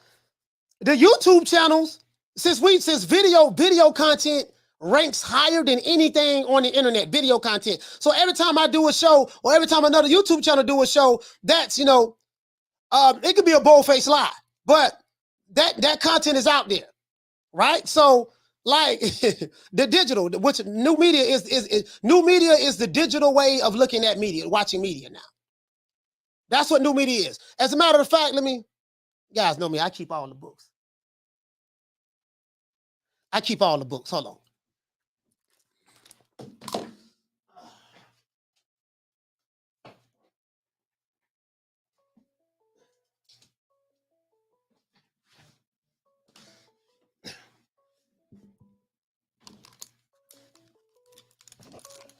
Hold on, guys. Hold on. Caller, what's your name? Where you calling from? Jason Moans. No, it's Steve Kim. Coach, what's going on? Steve Kim, talk to me, man. Talk to me. Hey, Coach, I was hoping you would hang up on me. No, here's the funny thing about Don King. He, to this day, still did the greatest pay-per-view show top to bottom I ever saw. And it was in 1994. It's called Revenge of the Rematches. It was in May of that year, Cinco de Mayo weekend. And it was the rematch between Frankie Randall and Chavez. Yeah. After they had, all right, so that was the rematch. And on the undercard, you had Azuma Nelson against Jesse James Leha. Then you had Simon Brown against Terry Norris. And I think it was Julian Jackson against Gerald McClellan. I mean, it was a great card. Yes. I remember that fight. I remember that whole card. Yeah. And by the way, I remember me and 2 of my friends, we each chipped in $10. So that card was basically $29.95. And I was like, I never complained about any of the Don King undercards. Even when Mike Tyson would fight, you'd get a good Ricardo Lopez fight, or you'd get Julio Cesar Chavez, or even when Pernell Whitaker fought Chavez in San Antonio. This is in 1993. I remember it was the first Jesse James Leha Nelson fight was on that card, if I'm not mistaken. Arturo Gatti's brother got knocked out by Terry Norris in like 2 rounds. So that guy, look, at the end of the day, it's not great what he did to fighters, as you point out, but here's the question though, Coach. As a boxing fan, would you rather have great fights top to bottom, or would you rather have a lot of fighters making money who don't fight anybody? That's the choice we have to make. Personally, as a consumer, I want the fights. We want the fights. You're right, Kim. Steve, I want to see the fights, and that's it. And the other stuff, like I don't specialize in the business of boxing. I don't know how deals get done and made, stuff like that. You know, I know you know a lot more than I do because you've been in it a long time, and nor do I profess to do. And if I don't know something, I know how to reach out to other people who know more than what I do. I just think as a fan, we just want to see the damn fights, and you know, right. And Coach, to defend Don a little bit, a lot of the times these deductions from purses, like let's say, guys, I'm supposed to get $1 million, but I only got $250. Well, a lot of times these guys would take advances on their purse. They wouldn't fight a while. They needed money. So Don would come in with a suitcase full of cash, 100,000 here, 50,000. So then he would deduct it. Now, Don didn't just do this out of the goodness of his heart. One of the ways fighters are kept in line by promoters, and I heard Al Heyman does this, is if you advance money to a fighter before their fight or when they're not doing anything, they can't leave you. That's the way of keeping them in line. So there's something very strategic about that. So sometimes these promoters, they love loaning money because they know they're going to get it back and they get to keep the fighter in line. So there's a double-edged sword that works in their favor. Because the fighter is in debt to the promoter. Because he gave you an advance. Exactly. It's like you know, kind of like how the record companies operate. I remember I had I had in advance, so to speak, like what you just said. I had Floyd Schofield, Kid Austin's father, on here, and we got another show. We're gonna I got another interview I'm gonna do with him, and he comes from the music industry. He said he was an A&R with Universal Records, and he said that the boxing entertainment contracts is very, very similar to the music business contracts. And he said some of the language is different, but he said it's an entertainment contract. That's all it is at the end of the day. That's what he said.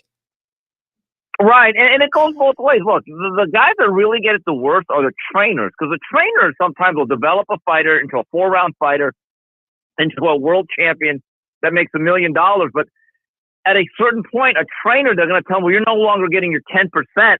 We're going to cap your pay. And look, some of these trainers, when they develop a 4-round fighter, 6-round fighter, they go up the ladder, they're getting paid pennies on the dollar for the hours they put in. And just as they're about to make a score, they're told, well, we're going to knock down your percentage, or you can only get this much moving forward. Everyone does it to everybody in this game. I'm just telling you, it's a brutal, brutal business. So everyone's got to look out. But I will say that, right now, Coach, I'm actually like a little bit depressed by what's going on in the sport of boxing. I never thought the Ryan Garcia Tank Davis fight was going to happen, unfortunately. I'm a realist about it.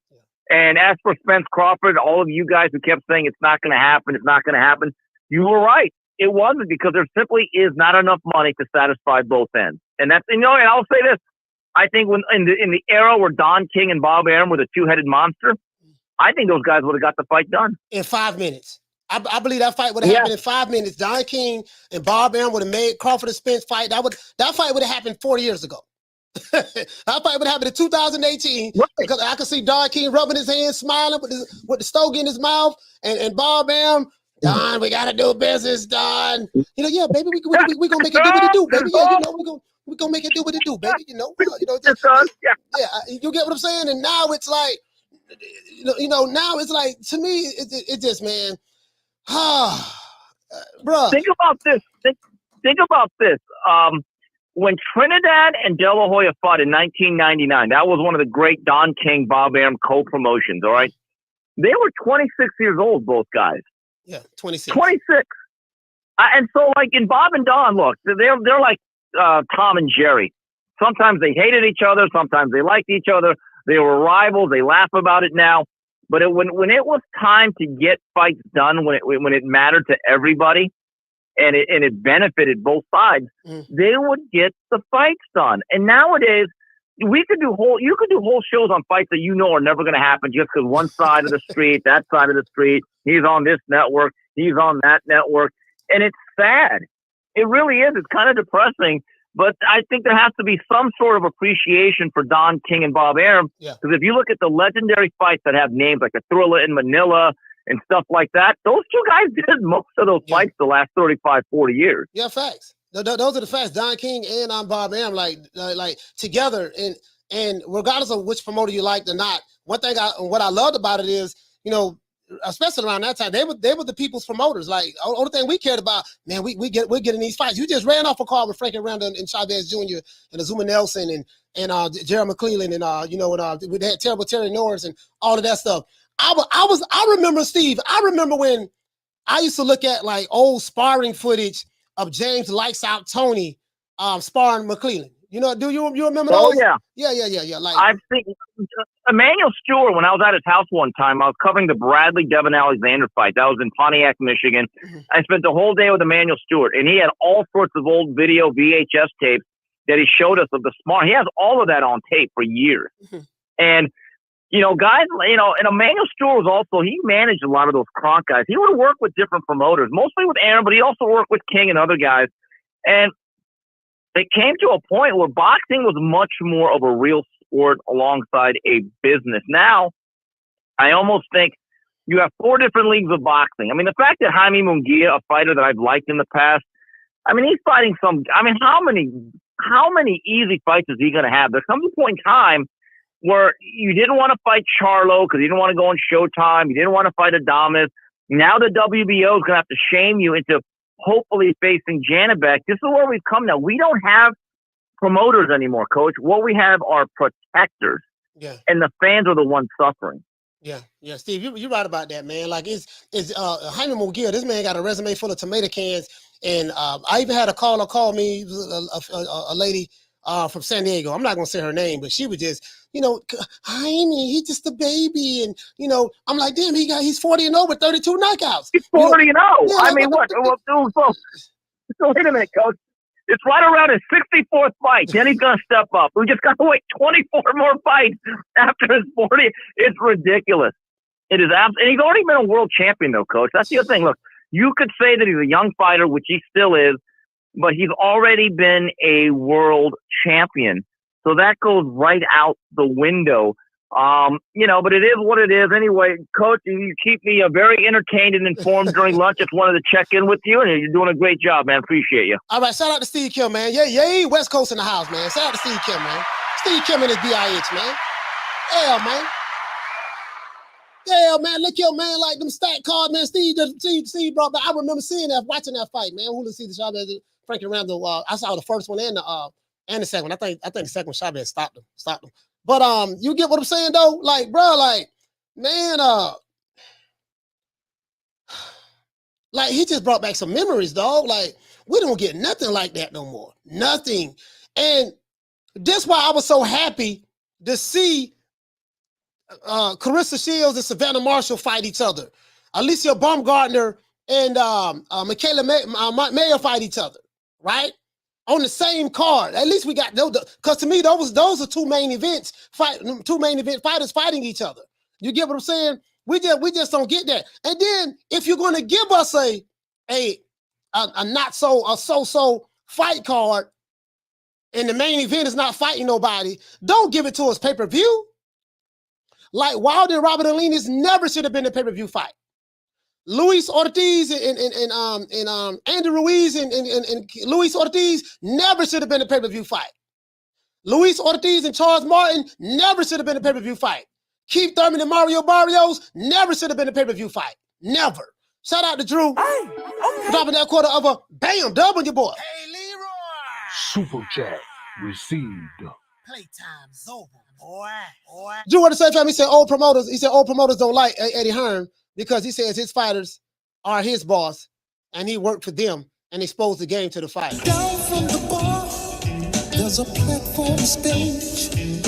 People pimping, sharp as razor blades. Hey, Simon Brown, like, for the life of me, somebody explain to me why Simon Brown is not in the Hall of Fame.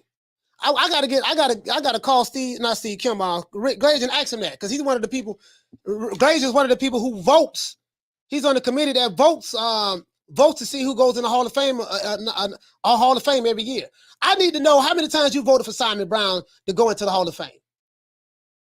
Simon Brown should be in the Hall of Fame right now, in my opinion. I'm just saying. You get what I'm saying?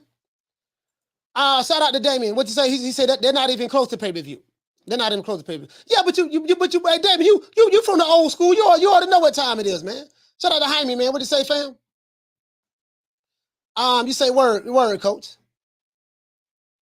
What to say, Eric? You say Crawford versus the guy on December the 10th, not pay-per-view. No, that's not a pay-per-view fight. I totally agree with that. There's a lot of fights we've been getting that was on pay-per-view that should be pay-per-view. But if you get what I'm saying. So I mean, it is what it is.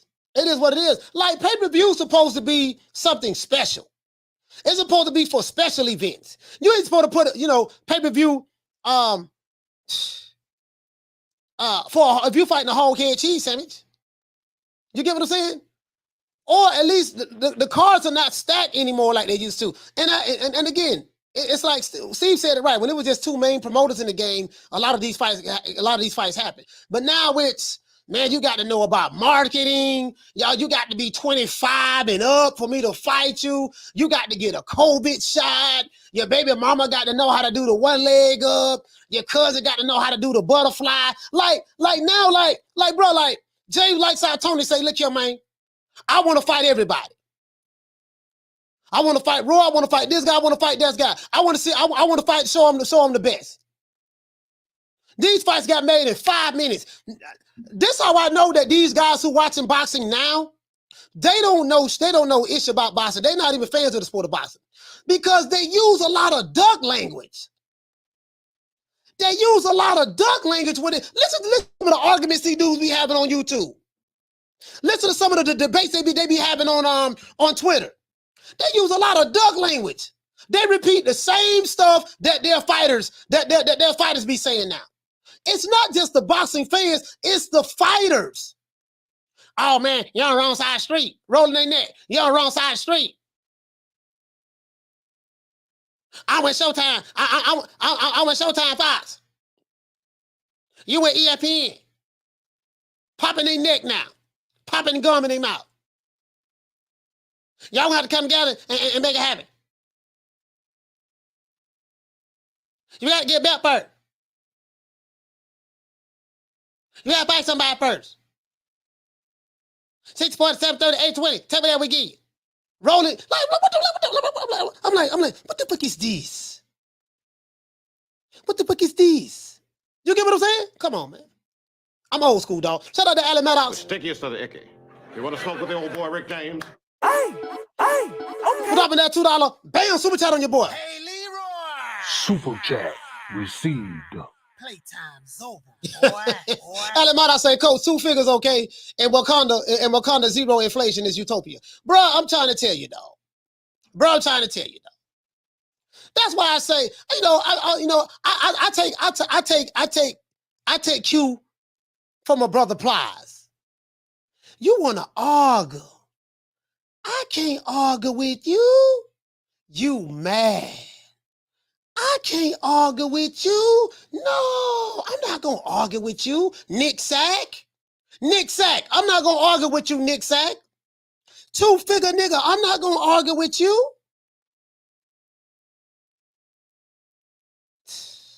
For what? I know you don't know what you're talking about. And they be the old dudes. I tell you, you gotta stay away from the old crusty dude. These old crusty dudes, they be on there talking that same 60-40, 70-30, 80-20 stuff too. How old you? Are you 50? You in your 50s talking this crazy stuff? Yeah, I've been watching boxing since the 70s. You can't be watching boxing since the 70s, talking the way you talking. You talking that new age duck language. Shout out to my sister Food Revolution. Be big mad too. Dude, what you mad about? You would think you would be more mad about your economic situation. Like, bro, like this. Bro, for the life of me, dog, like, I'm just saying for me, right? For me, I can't go for that. Oh, yeah. I thank you for letting me know that, Steve. I forgot all about this fight. Yeah, Simon Brown versus Mo Blocker was on the Tyson Mike Tyson undercard. You're right about that. You know what? Hey, I forgot all about that, Steve, but you're right about that. I'm just saying, like, and Steve been watching boxing a long time. He know this shit. He know this stuff.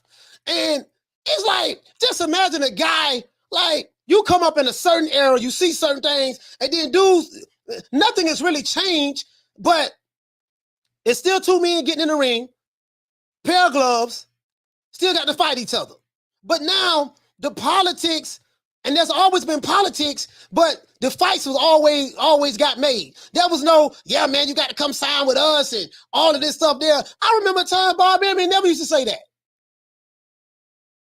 But I'm just, I don't know, man. I don't know. I be getting frustrated sometimes, dog. I be getting frustrated sometimes.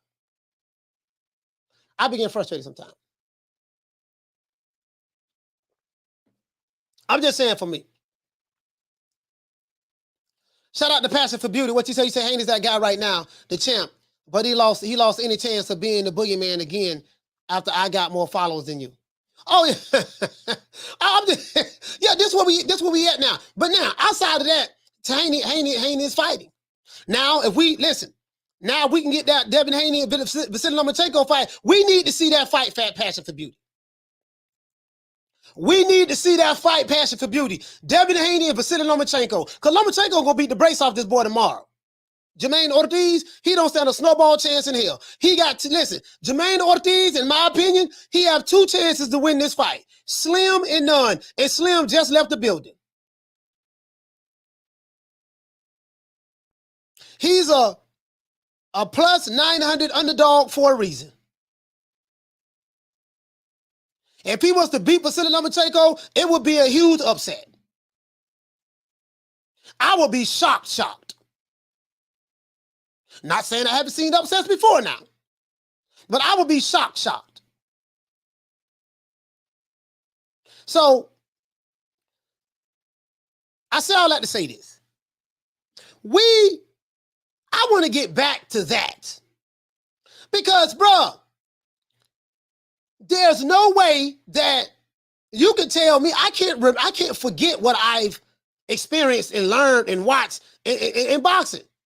The fights we used to get. I just can't erase that out of my head and accept this just the way it is right now. No, damn all of that. I can't accept that. And the crazy part about it is I gotta hear fighters do duck language. I ain't gonna put you on blast, but you know who you are from San Diego. Female from San Diego. Jaime, he's just a baby. He's not ready for Jamal Charlo yet or any of those other guys. Why you being hard on him? So let me get this straight. So as long as I'm criticizing Jamal Charlo, you all happy, cool, and throwing your pom-poms up. As soon as I criticize Jaime Munguia, Jaime, you want to put him in the witness protection program. Make that make sense. True. You know what I told her stupid ass? I said, you know what, sis, this is the wrong goddamn channel for you. You probably need to unsubscribe and go back to one of those pro-Hispanic fighter YouTube channels. This ain't the channel for you. That's exactly what I told her. True. I ain't gonna say no name. I said, yeah, you probably need to go back over there. This ain't for you. Bye, Felicia. True. Anyway, shout out to Passion for Beauty. You said what you say, sis? You say, Coach, this is one of those times I support shady business. A catchweight sounds great. Haney versus Loma. Unbiased boxing. He say, Coach, who do you think wins versus Haney and Lomachenko? It's a 50-50 fight. So if Devin Haney can make the weight, I'll probably lean more towards Devin Haney to beat Lomachenko. Distance and range, I think that's going to be a very difficult fight for Lomachenko, stylistically. That's just my opinion. And I like Lomachenko a lot, but you asked me a question, I'm giving you my honest opinion. But guess what? We'll find out when they fight each other. Let's stop this poll. But guess what? That's why I need to see that fight. Because we can think what we want to think. The only way we're going to clear all doubt, the fighters got to fight each other. And what I do like about Vasyl Lomachenko and Devin Haney is both of those guys are willing to fight the top fighters in their division. If Devin Haney is willing to fight Vasyl Lomachenko, and we know that Vasyl Lomachenko, he want that smoke. Guess what? This is why I like, that's the only thing I want to hear from a fighter. I want to hear you want to fight the top guys in your division. Do you want to fight for the belts? Yes, that's what I want to hear. I don't want to hear, oh man, belts don't mean nothing. I don't want to hear, oh man, we ain't got to fight for no belts. I don't want to get no belt. I don't want to pay no sanction fee. I don't want to hear none of that. That's that new school stuff. I'm from the old school. I was born in the 70s. I don't want to hear all that. I don't. You get what I'm saying? I don't want to hear that. My fighter got more Instagram followers than your fighter. My fighter Liddy. My fighter got more ice than your fighter. Your fighter ain't popping like my fighter. Shout out to Unbiased, the Undisputed Talk. Hey, okay. Dropping that $2. Bam, super chat on your boy. Hey, Leroy. Super chat received. Playtime's over, boy. He said we was Aztecs. Those were Wakanda's cousins. Hey, I'm just saying, fam. Keep it. Listen. I'm gonna keep it as raw as uncut as I can keep it. Hey, we got over 300 people in here, man. Let's get the lights up. We need we're gonna keep the show running for about another 15 minutes, and no, longer than that. Sorry about that. Yeah, we're gonna keep the show running for another 35 minutes. Let's get the lights up to 300, man. We need 13 more likes in order to get to 200, and let's see can we get it to 300. Belts don't matter, all that other stuff. I don't care about none of that shit there, man. I tell you one thing about me, boy, I don't D-ride for your favorite fighter. I ain't doing no D-ride for your fighter. I tell you quick, if you think I'm a cap for Canelo, Lomachenko, Devin Haney, Tank Davis, Deontay Wilder, Tyson Fury, Jaime Munguia, Jamal Charlo, David Benavidez, Chocolatito. I love Chocolatito. I love Chocolatito now. Chocolatito, Baron Rodriguez. Who else? Josh Taylor. You know, if you think I'm a cap for these guys because that's your favorite fighter, I don't have an emotional attachment to none of your fighters. Or Terrence Crawford, or Errol Spence. All I care about, my nigga, are you gonna give us the fights? I stand on the side of boxing. I don't stand on the side of D-Ride. And if I gotta, and listen, and if I gotta do that to be down with a certain YouTube channel or a certain fan base, guess what? Man, fuck y'all. True. Cause boy, I'm gonna tell you like TWD say. Bitch, I'm live. Fuck the other side. I said twice. Fuck the other side. In my country accent. Fuck the other side. I'm on the side of boxing.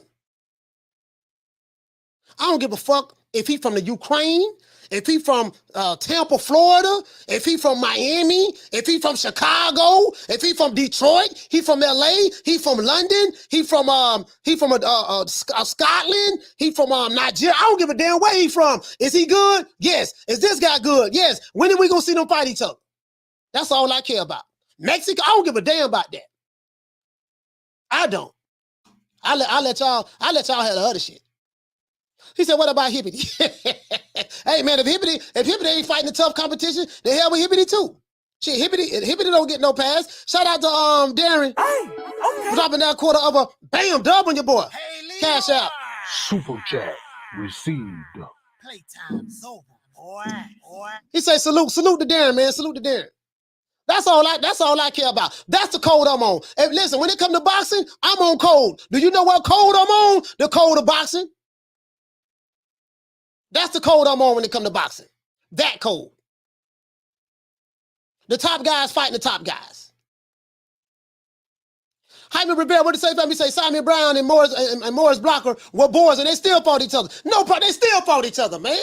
The goddamn McClellan and doggone James, like I told you to fight, used to spar all the goddamn time, and they fought each goddamn other twice. Come on, man.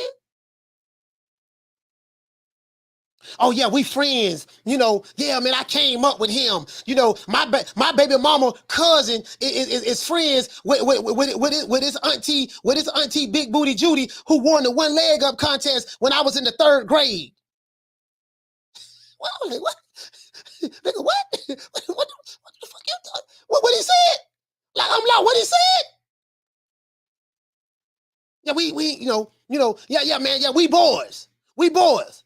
You heard what Mike Tyson told Jamal Charlo? He said, look, man, if you really my friend, he said, if you're my friend, we need to fight each other. Why not you fight me or I fight you so we can get money together? If you really my friend. When they were talking about, yeah, if Errol Spence move up, he won't fight Jamel Charlo because they friends. What? Mike Tyson was like, what kind of shit is this?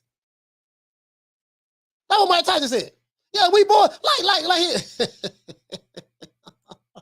Bro. Jaime, he just a baby. That's the problem.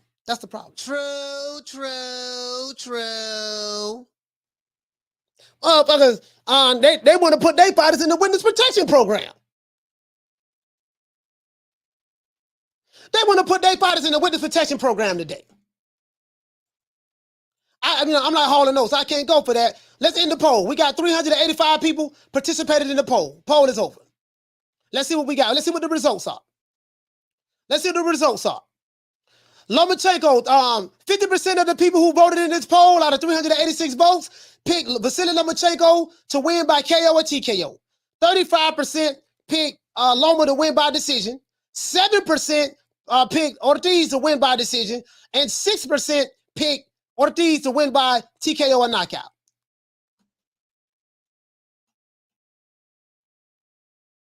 Again. I said time and time again. I love the sport of boxing. I am quick to tell you, I'm not going to D-ride for your fighter. I am quick to tell you, I'm not going to D-ride for your fighter. I'm quick to tell you that. If I got a D-ride for your fighter to get your subscribership, you need to unsubscribe and leave. I don't want those kind of subscribers over here. I want subscribers who love boxing more than they love a particular fighter. That's it. That's all we care about over here. So I all that other shit, man. I don't care nothing about that shit there, man. I really don't. All the other shit, I really don't give a damn about that shit. I don't. I really don't. Shit. I let y'all set trip do all the other shit. I ain't on that, bro. I ain't on that. Or what you say, Moist? We say Moist Watkins. Why you hating on Dr. Boyce Watkins, man? Why you? Hey, Moist Watkins. He called the boys. Hey, man, don't be talking about the Dr. Boyce like that, man. He said this is why UFC is winning. He said winning the beat. He said this is why UFC is winning. Winning the beat is fighting the best. The beat is fighting the best. I guess you're trying to say the best is fighting the best and only have one belt each weight class. Yeah, but they're getting raped. They're getting raped too, though. They're getting raped too, though. The fighters ain't getting paid over there. They're getting raped too. They're getting raped over there now. They're getting raped now. I ain't gonna lie. Hey guys, we need 96 more likes. We got over 300 people in here. We need 96 more likes in order to get 300. Yeah, I don't care nothing about that, man. I don't care nothing about that. Shout out to Ali Maddox. Hey, okay. For dropping that $2. Bam, super chat on your boy. Hey, Leroy. Super chat received. Playtime's over, boy. He said, Coach said, ain't no sellout like Ellie Flatback. I'm just saying, man, I mean, he getting his money, whatever he do to get the interviews. A lot of these dudes, they do some strange things to get them interviews, man. That's all I'm saying. I know that for a fact. You know what I mean? And again, I miss Don King, dog. Like I'm sitting there thinking about it, right? I'm like, damn, I really, really miss Don King. I was sitting over here smoking on a Nick sack. Nah, I ain't smoking on Nick sack. I'm just fucking around. But I was just sitting here, man, and I'm like, damn. But back to what I was saying about how propaganda works in boxing today. See, now I only read like 100 pages of this book. This book right here is called New Media. The New Media Reader. It came out like 2002, 2003. There's a school in Georgia called, what is it, New Media Institute, the New Media Institute, the NMI University, something like that. New Media Institute. There's a school in Georgia called the New Media Institute. They've been around for a while. And new media, guys, is nothing but a different form of receiving media. It's a term that came out back in 1984. That's why when you hear these dudes talk about, yeah, man, I coined the phrase new media. Nigga, you's a goddamn lie. New media came out in 1984, and new media is nothing but a new form of receiving information. It used to be, we used to receive information through television, radio, newspapers, and magazines. Now we receive new information digitally. Because we receive that information digitally, that becomes new media, because it's a new form of media in order to receive that information. Blogs, email, stuff like that. Don't let nobody tell you they invented the coin new media. They's a goddamn lie. I got the books.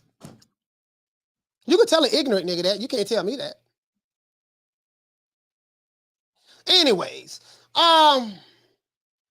shout out to Food Revolution. What you say? She said, what it do? Okay. Hey, what you say, fam? You said UFC winning. UFC fighters going to boxing, not the other way around. Hey, you hit the nail right on the head. The UFC fighters the fighters ain't winning. The fighters ain't making nothing. The fighters in UFC getting pimped like $2 hoes. In my opinion. Now, it's good for the fans, though. It's good for the fans. It's good for the fan. I ain't gonna lie, it is good for the fan. Shout out to Unbiased Boxing. He said, Coach, you are very unbiased judge in boxing. And the fighters in boxing, indeed you are.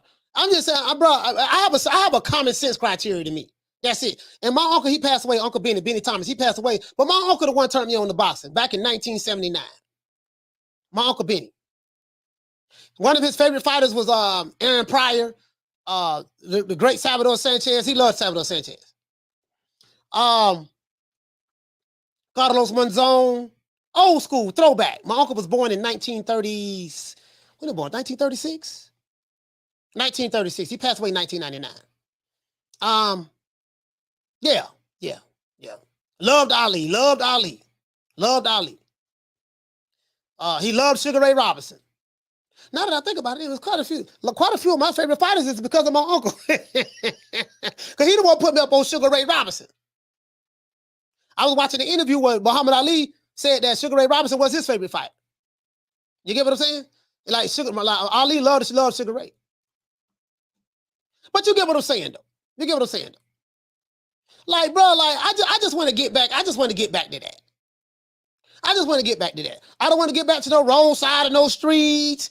I don't want to hear the propaganda, the propaganda war that they put out there on certain fighters, which they've been doing that for years. But you get what I'm saying? Hey man, look here, baby boy, I'm gonna drop a couple dollars on you. I need you to write a couple articles saying putting this out there. Sources say and all that shit there, and you go to tearing the fighter down on the low, and then because propaganda sways public opinion. Now, social media like Twitter and YouTube plays a big part of that, especially the video content. So a lot of the stuff you see going on is just information wars between fanboys and yada yada and stuff like that, and yada yada. Some of these guys do get a couple dollars on the back end. Some of these guys do give up the back end to get access. I'm gonna say that. I ain't gonna say no names. You get what I'm saying? So a lot of that shit, some of that shit is real. You get what I'm saying? Just Coach Malachi Williams, I ain't willing to do none of that shit, man. Fuck that interview. I'm good. I would say MMA is a new sport, been around for 30 plus years, and none of the companies pay good. Bellator and Championship don't pay good neither. Yeah, I'm not gonna lie. I don't know a lot about MMA. When I started watching MMA, I remember I used to watch it back then, like in '93, when they had Ken Shamrock. They had Ortiz, was it Tito Ortiz? Yeah, Tito Ortiz. Shit. Tank Abbott. It's been such a long time because we had the disc back then. This is like 93, 94. I forgot a lot of the names that was around at that time. But if you've been watching it that long, you know who I'm talking about. You get what I'm saying? So I remember that. What the Russian dude was? It was a big Russian dude. I think it was from Russia. Was it Fedor? Fedor was a bad. I think it was Fedor. Fedar, Fedor, if I'm not mistaken. I mean, I remember it very vaguely because my cousin was crazy about it. Yeah, George Gracie. Yeah. Y'all know what I'm talking about. Yeah. George Gracie. Yeah. Y'all know what I'm talking about. Y'all know more than me. Y'all know more than me about that. Shout out to Ellie Maddox for dropping that $2. Bam, super chat on your boy. Hey, Leroy. Super chat received.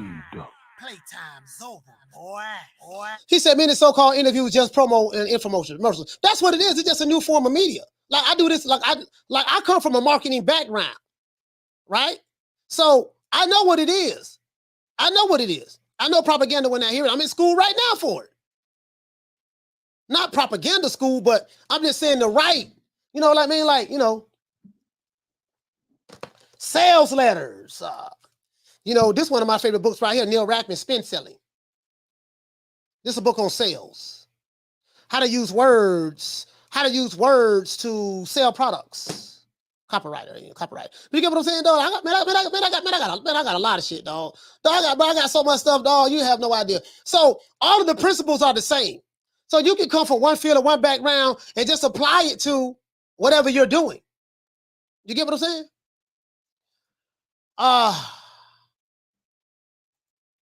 What they say? You say Oleg, I don't know how to pronounce the last name. Oleg Todorov, Dan 7, Marcos Ruas. Yeah, so you guys know all the names.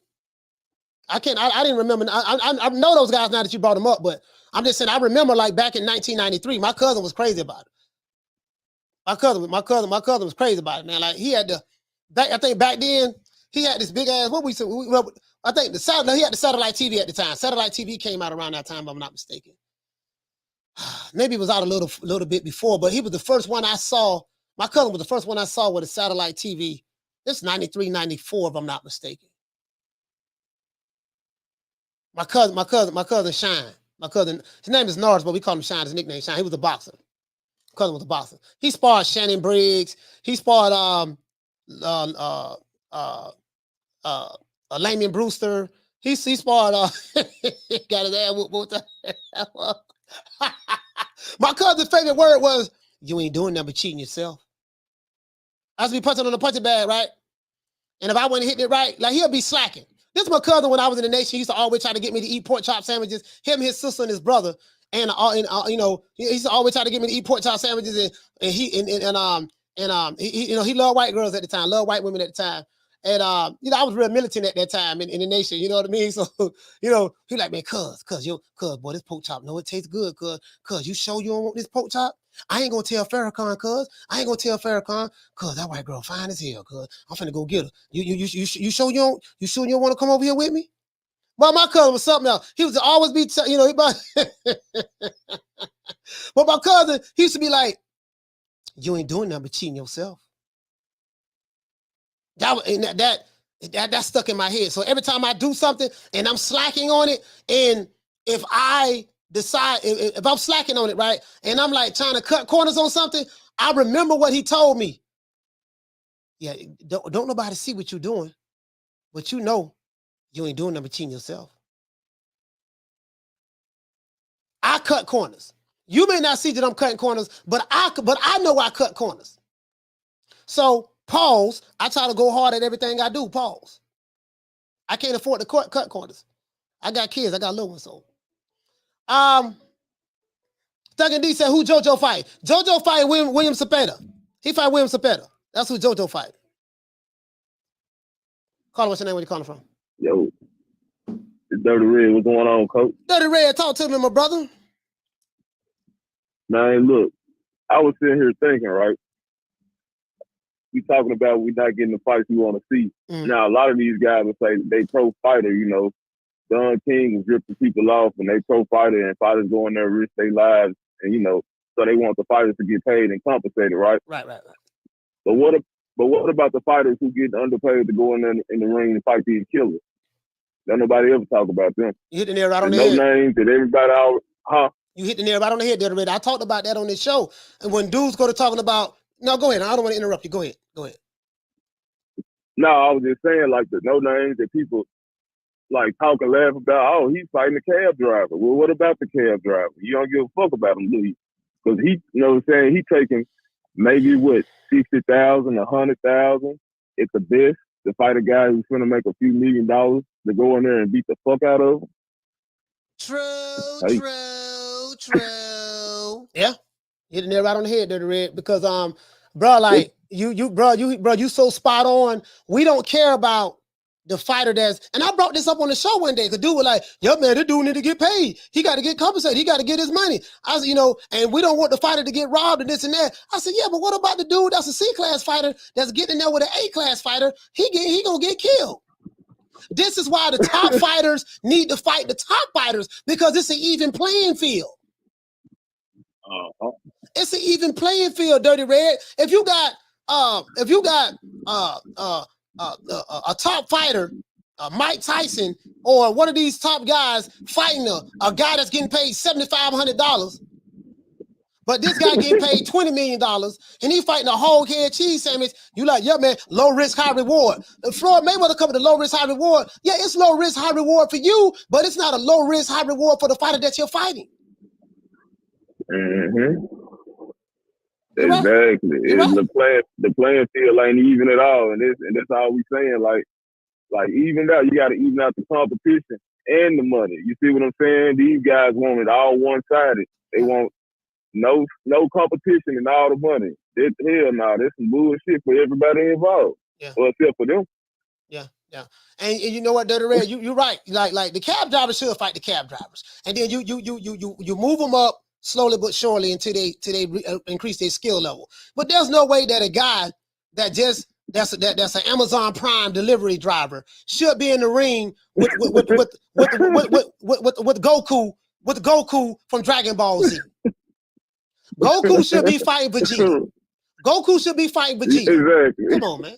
Yeah. Exactly, man. Like, come on, y'all. That's all I want. to say, man. You know, for anybody who give a damn, appreciate you, Coach. Man, that was a valid point. I'm glad you called and said that. Shout out to my dog, Dirty Red, man. Man, I'm so glad he said that, dog.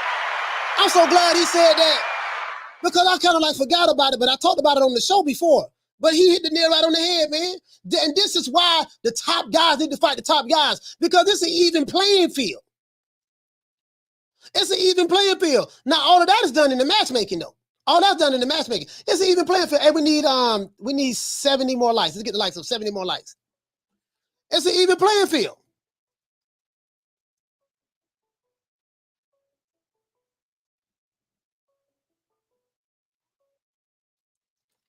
Caller, what's your name? Where you calling from? What's up? What you do? Jamal Fowler. Fowler from Detroit. Jamal calling from Detroit. Talk to me. Man, I just got to make a quick comment. That brother Dirty Red is just called. Mm-hmm. People be trying to call Kanye a genius. I think he's just scandalous. But that brother there, a genius. I've never even put the two and two together with the way they treat the C-class, the D-class fighters fighting these A-level fighters, making them take so less money to put their life on the risk, or put their life on the line against a dude that's going to slaughter them. Yeah. But you know what I'm saying? What I think would be pretty decent is if, like, those commissions make a rule, and this probably will make the fights a lot more competitive. Mm-hmm. If they make it where whoever you fight, you know what I'm saying, they got to get at least 20% of the purse cut right off the jump. That way you can't get just a nobody and try to pay them nothing to jump in there with somebody. That'll give them a little bit more incentive to fight probably a better fighter. That maybe they have to, you know what I'm saying, accept. They got to be able to be willing to split the purse 20%, where that way you're not just paying the dude absolutely nothing. And then these dudes brag about fighting. Like, to me, it kills me when I watch Floyd Mayweather get on interviews and brag to people about, yo, I'm smart. It's about working smarter, not harder. And he's telling you to pay $100 to watch him fight nobody. It's like basically going to a strip club and having a girl trick you into paying a lot of money for nothing and bragging to you about it. So, man, I appreciate it. That was a hell of a comment by that dude, Dirty Red. Yeah, Dirty Red. Yeah. Hey, Jamal, man, thank you so much. Detroit, man. Boy, hey, I got a cousin from Detroit. But you Detroit cats? Boy, y'all some real motherfuckers in Detroit. Boy, Detroit don't play. You know Shout out to Detroit, but Detroit do not play. Salute to Jamal, man. Hey, them dudes in Detroit. Woo! Them dudes in Detroit ain't nothing to fuck with, boy. Like, he hit the nail right on the head, though, fam. Bro, listen. You have some dudes, they have a career whooping tomato cans. Yeah, I knocked them out. I knocked the tomato can out in 20 seconds. I'm finna tell y'all something. I'm finna give y'all some game. A lot of you old school cats and even the guys who been watching boxing, y'all know this as well. Guys who, guys who have a high knockout ratio and, I got the biggest knockout percentage in the history of boxing and this and that. You got to look at who they was fighting. Who you fight matters. If I got 40 wins and 32 knockouts, you need to know, you got to do inventory of this fighter's resume. Okay, who you knocked out? Who you knocked out? He the hardest hitting. He got 44 wins, 43 knockouts. Yeah, but who he knocked out? Some of them niggas he fought took dives. Do the dive count as a knockout? Do the dive count as one of the? I know it go to the knockout percentage. You just gonna disregard no 20 niggas that took a dive? Caller, what's your name? Where you calling from? Troy Graham, B-More's finest. What's going on with you, sir? Troy from B-More. Talk to me, my brother. Okay, there's a couple of things people are missing. There's another side to this. Everybody's a nobody until they beat somebody. Iran Barkley was nobody until he took out Tommy Hearn. He was nobody. He was an underdog just like this dude was. He was supposed to get slaughtered by Tommy. Yeah, but you knew doggone Iran Barkley had a hell of a skill set. His skill set told you who he was. No, coach. Nobody was rooting for Iran back then. I ain't talking about. I know what nobody rooting for him, but I'm saying, man, Iran Barkley was a motherfucker, man.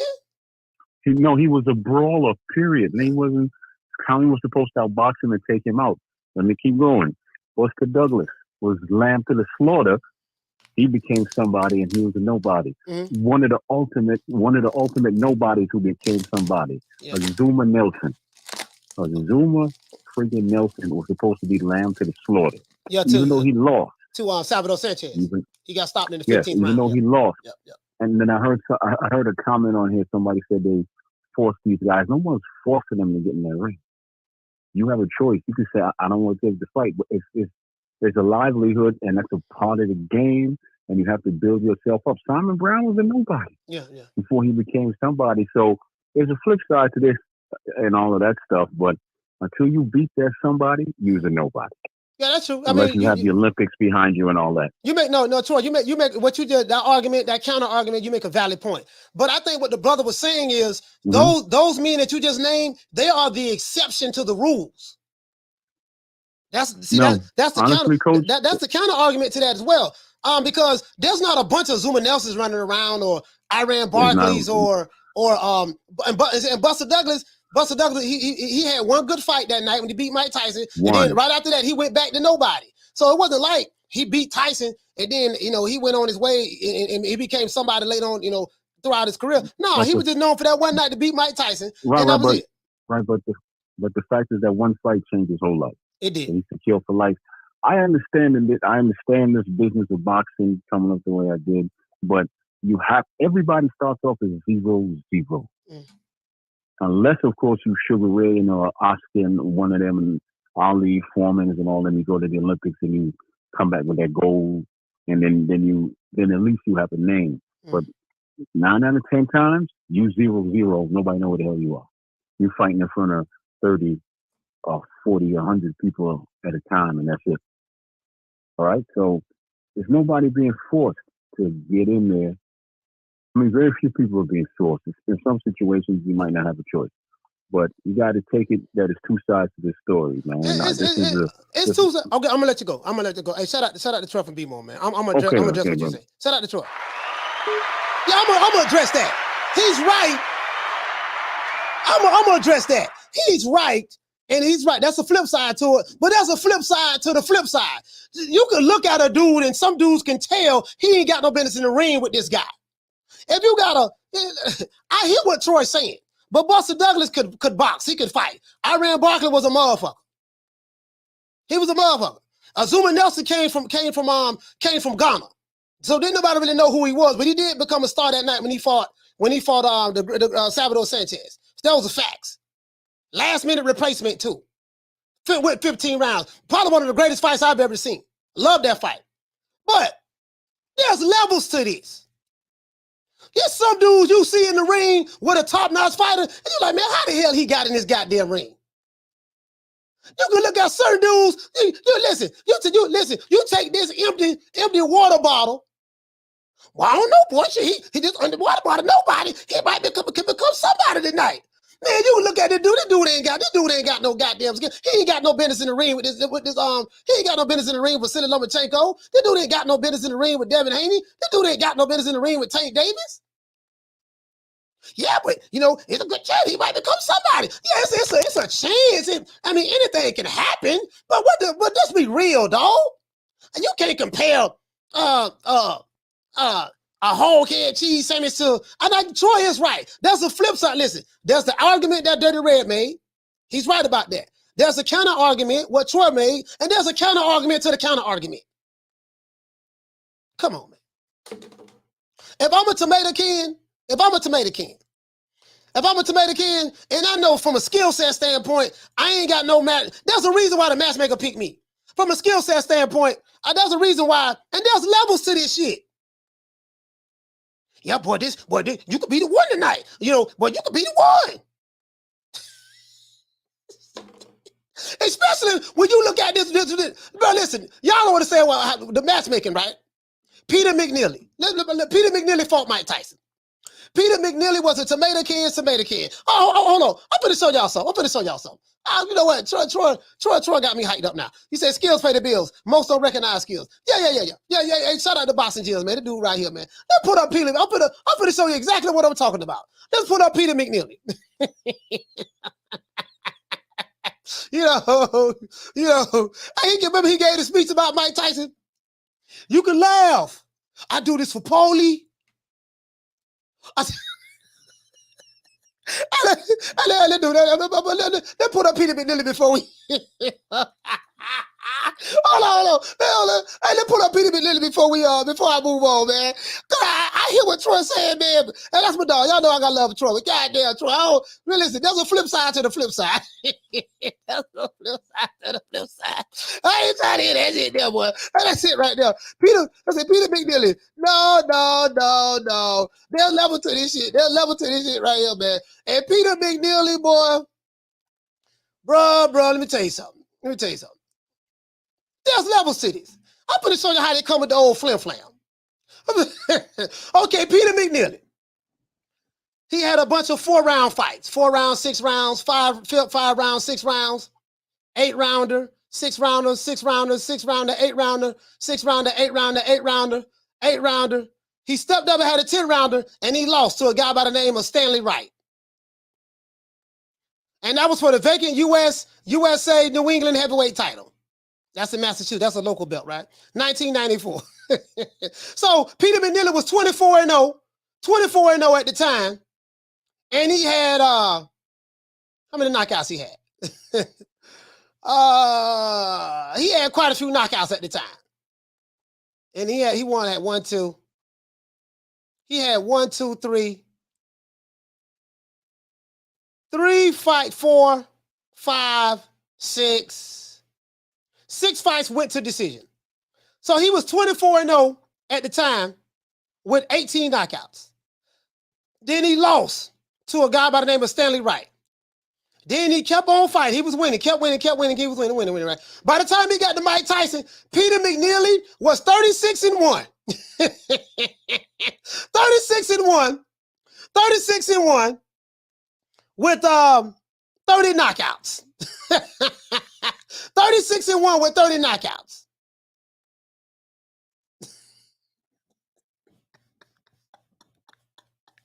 Now, that was a possibility that Peter McNeely could have won this fight.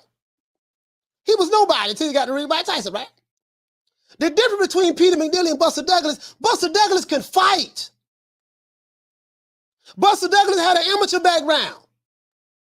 He wasn't known to have heart in the ring. He wasn't known to have a lot of heart in the ring, but Buster Douglas can fight. You knew goddamn well when Peter McNeely stepped in the ring, he just had a snowball chance in hell. That's what I'm talking about. He had no business in the ring with Mike Tyson. But then again, some would say he did have a business. He had business getting in the ring with Mike Tyson because Mike Tyson was just coming out of prison after doing 3 years. So they gave Mike a tomato can. But Peter McNeely was a tomato can. He was the one who the tomato cans fought. And his resume speaks for itself. This is what I'm talking about. Most of boxing, they got a bunch of Peter McNeelys in boxing when they getting in the ring with these top guys. This all I'm saying. I'm going to wrap you in my cocoon. Remember he said that? I'm going to wrap you in my cocoon. They was like, listen, bro, listen. They was laughing on the stage. Dog. When Peter McNeely was on stage, they was laughing. Listen, when Big Rolo was talking trash, I'm a knock Tank out. I'm a beat Tank. He got a big old head. I'm going to punch him right through his fat head. Everybody knew that Rolly Romero was going to get knocked out. Everybody knew this. I'm like, man, that dude don't stand a snowball chance in hell. Except my cousin. I got a cousin that's 31, 32 years old. He was like, man, I don't know, man. My cousin put $100 on Rolly Romero. I can't make this shit up. True.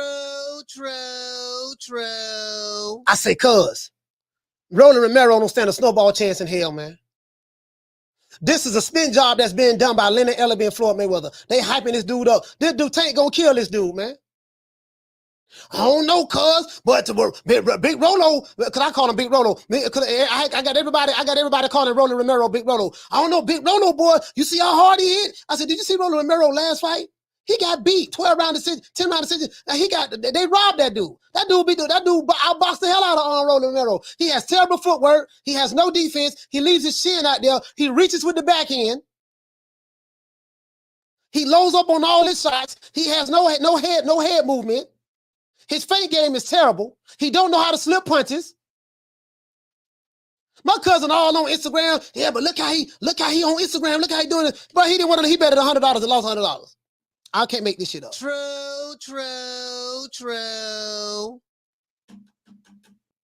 I tried to tell him. He didn't want to listen. I said, bro, Tank Davis has phenomenal footwork.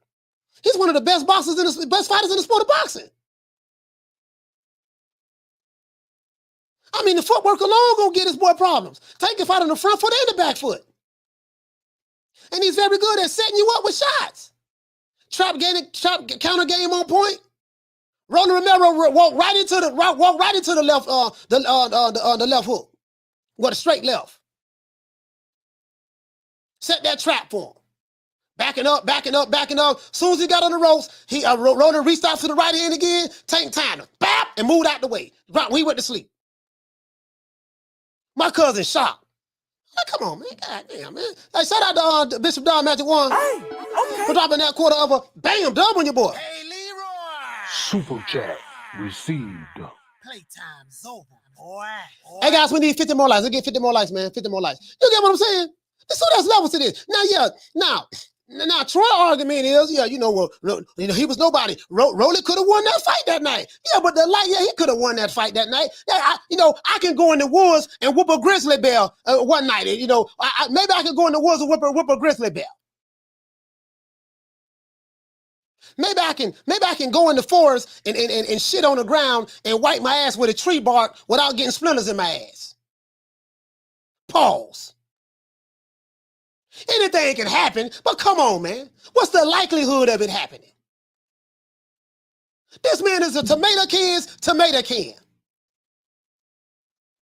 And there's levels to tomato cans. You have low-level tomato cans, you have mid-tier tomato cans, and then you have upper-tier tomato cans. If I see a low-level tomato can getting in the ring with a Vasyl Lomachenko, I'm like, man, this dude, Lomachenko gonna beat the brakes out this dude, man. I'm just saying. So it's levels to it. I can't compare Azuma Nelson to to Roland Romero. Yeah, Zuma Nelson was nobody because he came from Africa. He was nobody. That is true. He was nobody. But the skill set spoke for itself. You could be a nobody from a name standpoint, but what's your skill set look like? If you are nobody by name and have a nobody skill set, then that tells the story. You get what I'm saying? That's all I'm saying. And what you say, AI? You say great point. Gabe Rosado is a high level tomato can. Yeah. Gabe Rosado ain't nobody, dog. Gabe Rosado ain't nobody. He ain't nobody. Soon as Gabe Rosado get his ass in there with somebody with a higher skill set, he's done. True. I know that's gonna make a lot of the Puerto Rican fan base mad, but it is what it is. Gabe ain't that guy. And guess what? And he's on Top Rank. Top Rank don't believe in babysitting no fighters. They're gonna throw him in there with some killers now. When soon as Gabe Rosado get in there with some killers, they're gonna turn on him.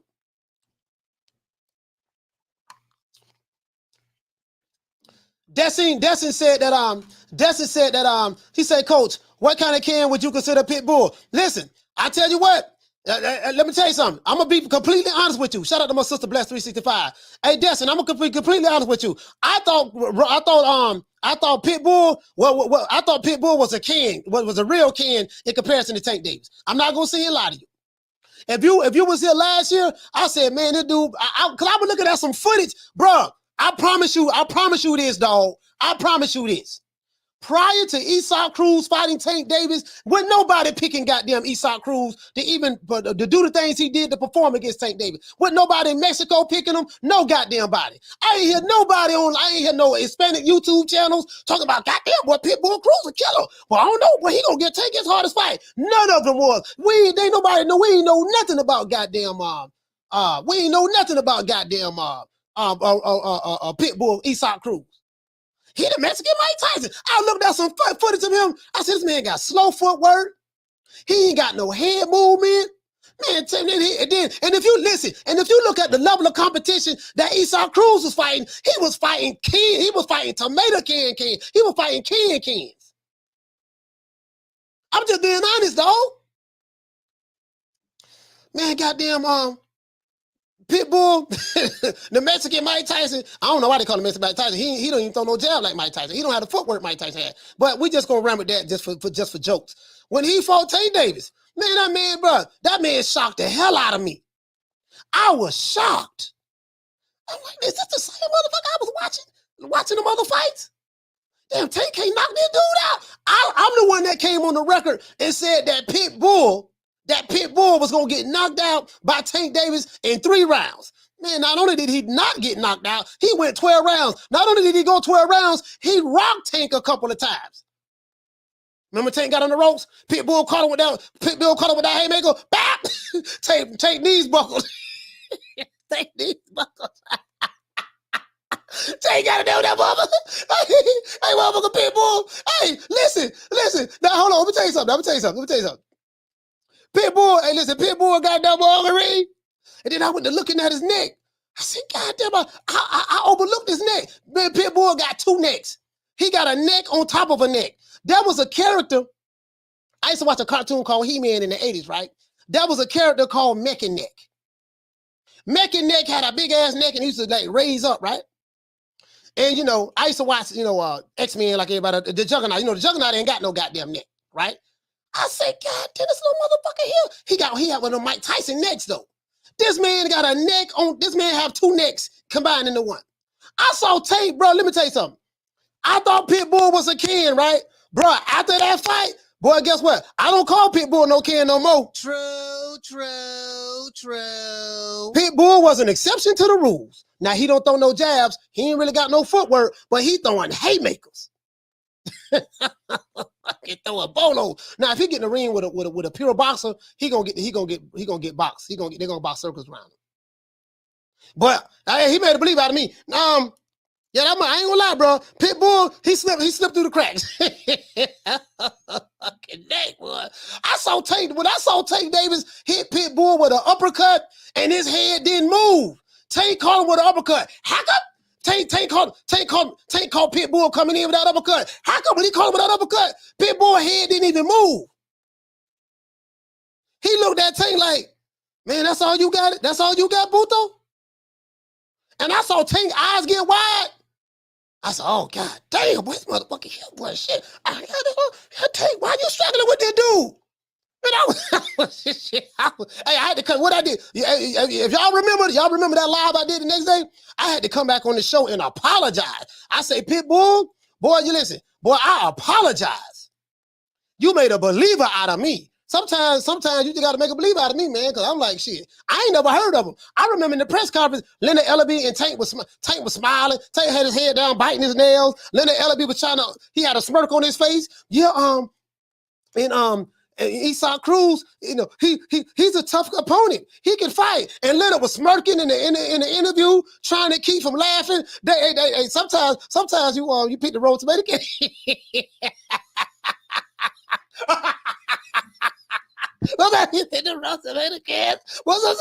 But so them cans, boy. Sometimes you think you got a tomato can and you mess around and get a pork and bean can. Now, if you grew up in the hood in the projects, you know them pork and bean cans, the pork and beans, the beans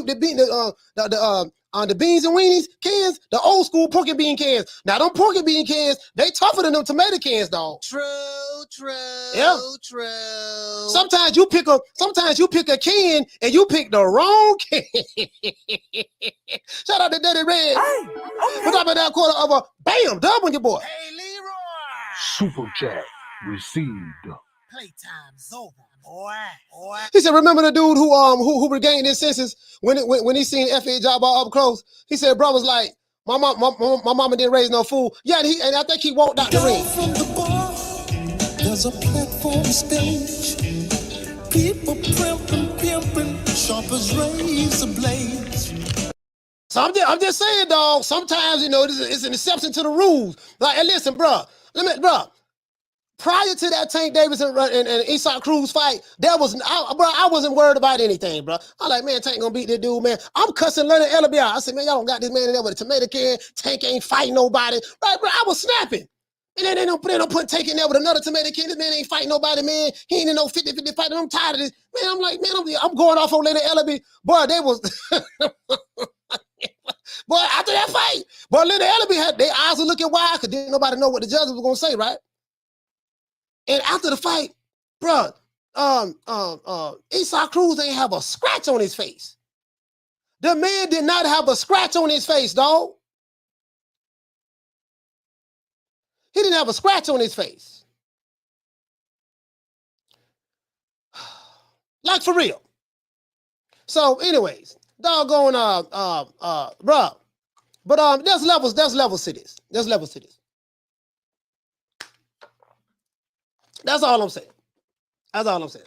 I ain't saying he no killer now. He ain't no killer, but that little motherfucker take a punch, bro. He can take a punch, and he gonna keep coming forward. He gonna keep coming forward. You said what you say? The old school pork and bean cans could survive an atomic bomb drop. Yes, sir. You already know. True.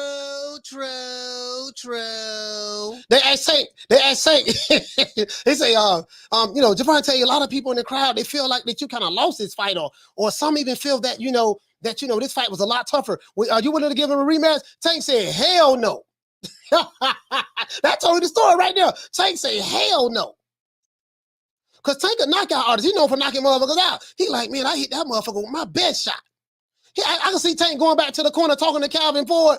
Man, God, he say, Tank, youngin. He said, youngin, what's going on, youngin? Why you ain't knocking the dude out? He said, man, I hit that dude. Remember that uppercut I hit Leo Santa Cruz with? He said, yeah, I saw that. Why you ain't knock him out? He said, man, I hit him. His head didn't move. I caught him flush on the chin. He ate that shit. Tank was on the back foot the whole fight. Tank was on the back foot the whole fight. God, I said, God damn, what a motherfucker. Shit, this motherfucker here, boy. I don't know, boy. And then I was looking at his neck. I said, look at this motherfucker. Bro, look here, man. Look here. Let me show y'all. I want to show y'all this. Let me show y'all this. Shit. Motherfucking Pitbull, that motherfucker made a believer out of me, boy. Guess what? I ain't calling him no kid no more, boy. He made a believer out of me. I don't see it. Hey, bro, I say, damn, how did I overlook that? Sometimes you don't know what you don't know until you know it, right? When nobody talking about no goddamn Pitbull, man, look at this man's neck, man. Look at this man's neck. I want y'all to see this man's neck. Hold on. Let me show them. I want y'all to see this.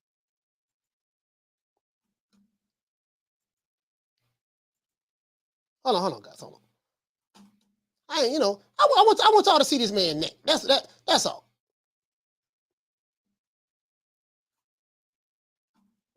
I want y'all to see this man's neck. Shit.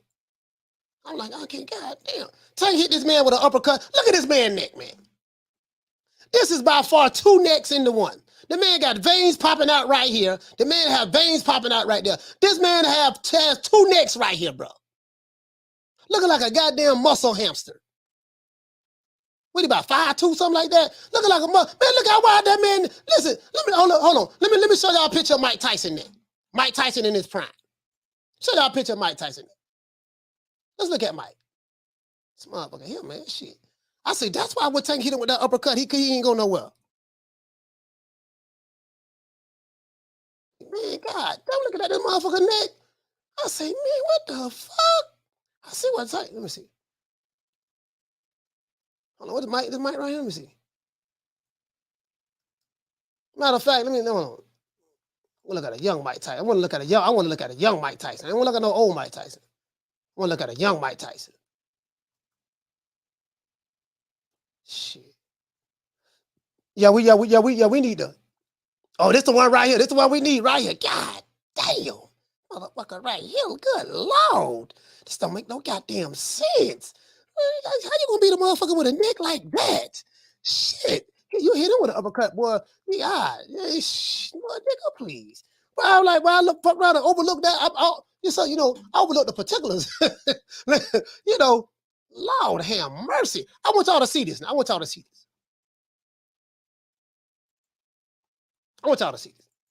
Look at Mike Tyson neck. See, can I blow it up a little bit? Look at Mike Tyson. Look at that neck right there, dog. Look at that neck right there. This man have a neck on top of a neck on top of another neck. Look at the man's neck and look at doggone look at Isak Cruz neck. Now hold on. Look at Isak Cruz neck. Come on, man. Come on, man. Come on, man. That's all I'm saying, dog. This is an exception to the rules right here. That's all I'm saying. Look at Mike's neck and look at Isak. This man got veins popping out of his neck right here. Come on. Come on. That's all I'm saying. That's all I'm saying. That wasn't no regular tomato can right there. Hey, Boss and Jim, you feel me? You feel me? Man, come on, man. Tank hit that motherfucker with the uppercut. And hey, bap. Hey, man, listen, head didn't even move. I mean, he caught him clean, too. Hey, listen, Pitbull walked right into, he was coming in there like this here. And listen, Tank caught him getting ready to swing, right? Pitbull opened up to get ready to swing. Tank tied him. Bap, caught him with that uppercut and got out of the way. Damn, he didn't even move. He didn't even move. Hey, guys, I gotta get ready to bounce, man. Let's give everybody a round of applause.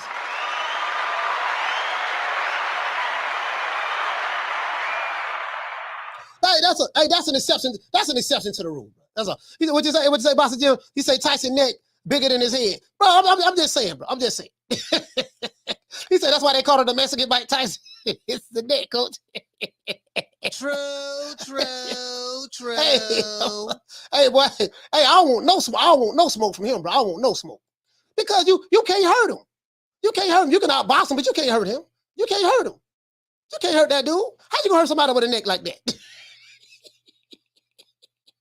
Hey, it is what it is, man. Hey, man, I gotta take my kids somewhere, man. It is what it is, man. Let's give everybody a round of applause, man. As a matter of fact, let me give people shout outs as much as I can, man. Shout out to GGS. Hey, okay. Shout out to Diallo Huggy. Hey, okay. Shout out to everybody who called into the show. Shout out to Ricky Ricardo from San Antonio. Hey, okay. Shout out to Superfield Pitt from North Carolina. Hey, okay. Shout out to my main man Steve Kill from LA. Yay. Hey, shout out to Dirty Red from Mississippi. Hey, shout out to Jamar from Detroit. Hey, shout out to Troy Graham from B-More. Hey, okay. Yeah, man. Hey, from now on, bro, before I make any picks, I gotta look at their neck.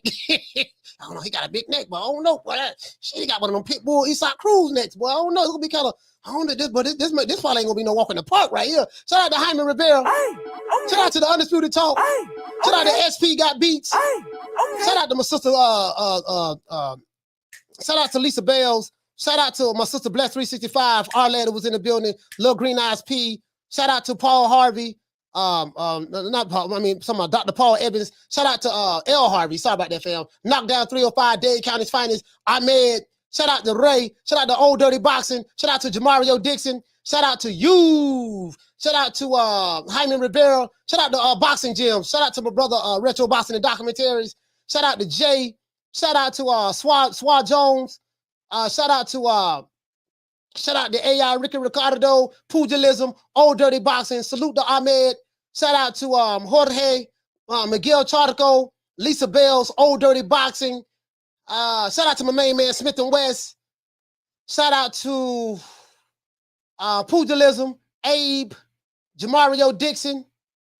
Y'all gotta drop the names down now. Shout out to Ray, Alberto. What's going on, fam? Fast Car Eddie, Unbiased Boxing, G Daddy. What's going on, fam? My sister Bless 365, Jay. It is what it is, man. Javier Valencia. Salute to everybody, man. Salute to everybody, man. Schoolo X, man. Jay Garcia. Other than that, that's it. That's our boy, Coach Malachi Williams, signing out, man. You ought to know what time of TI is, man. That's all I'm saying, fam. All I'm saying is this here, bro. I'm not going to lie. I definitely got the Isak Cruz fight wrong. You know, that he was not an average tomato can. It is what it is, man. We got the fights tomorrow. We will be going live tomorrow for the fights. Let's make it do what it do.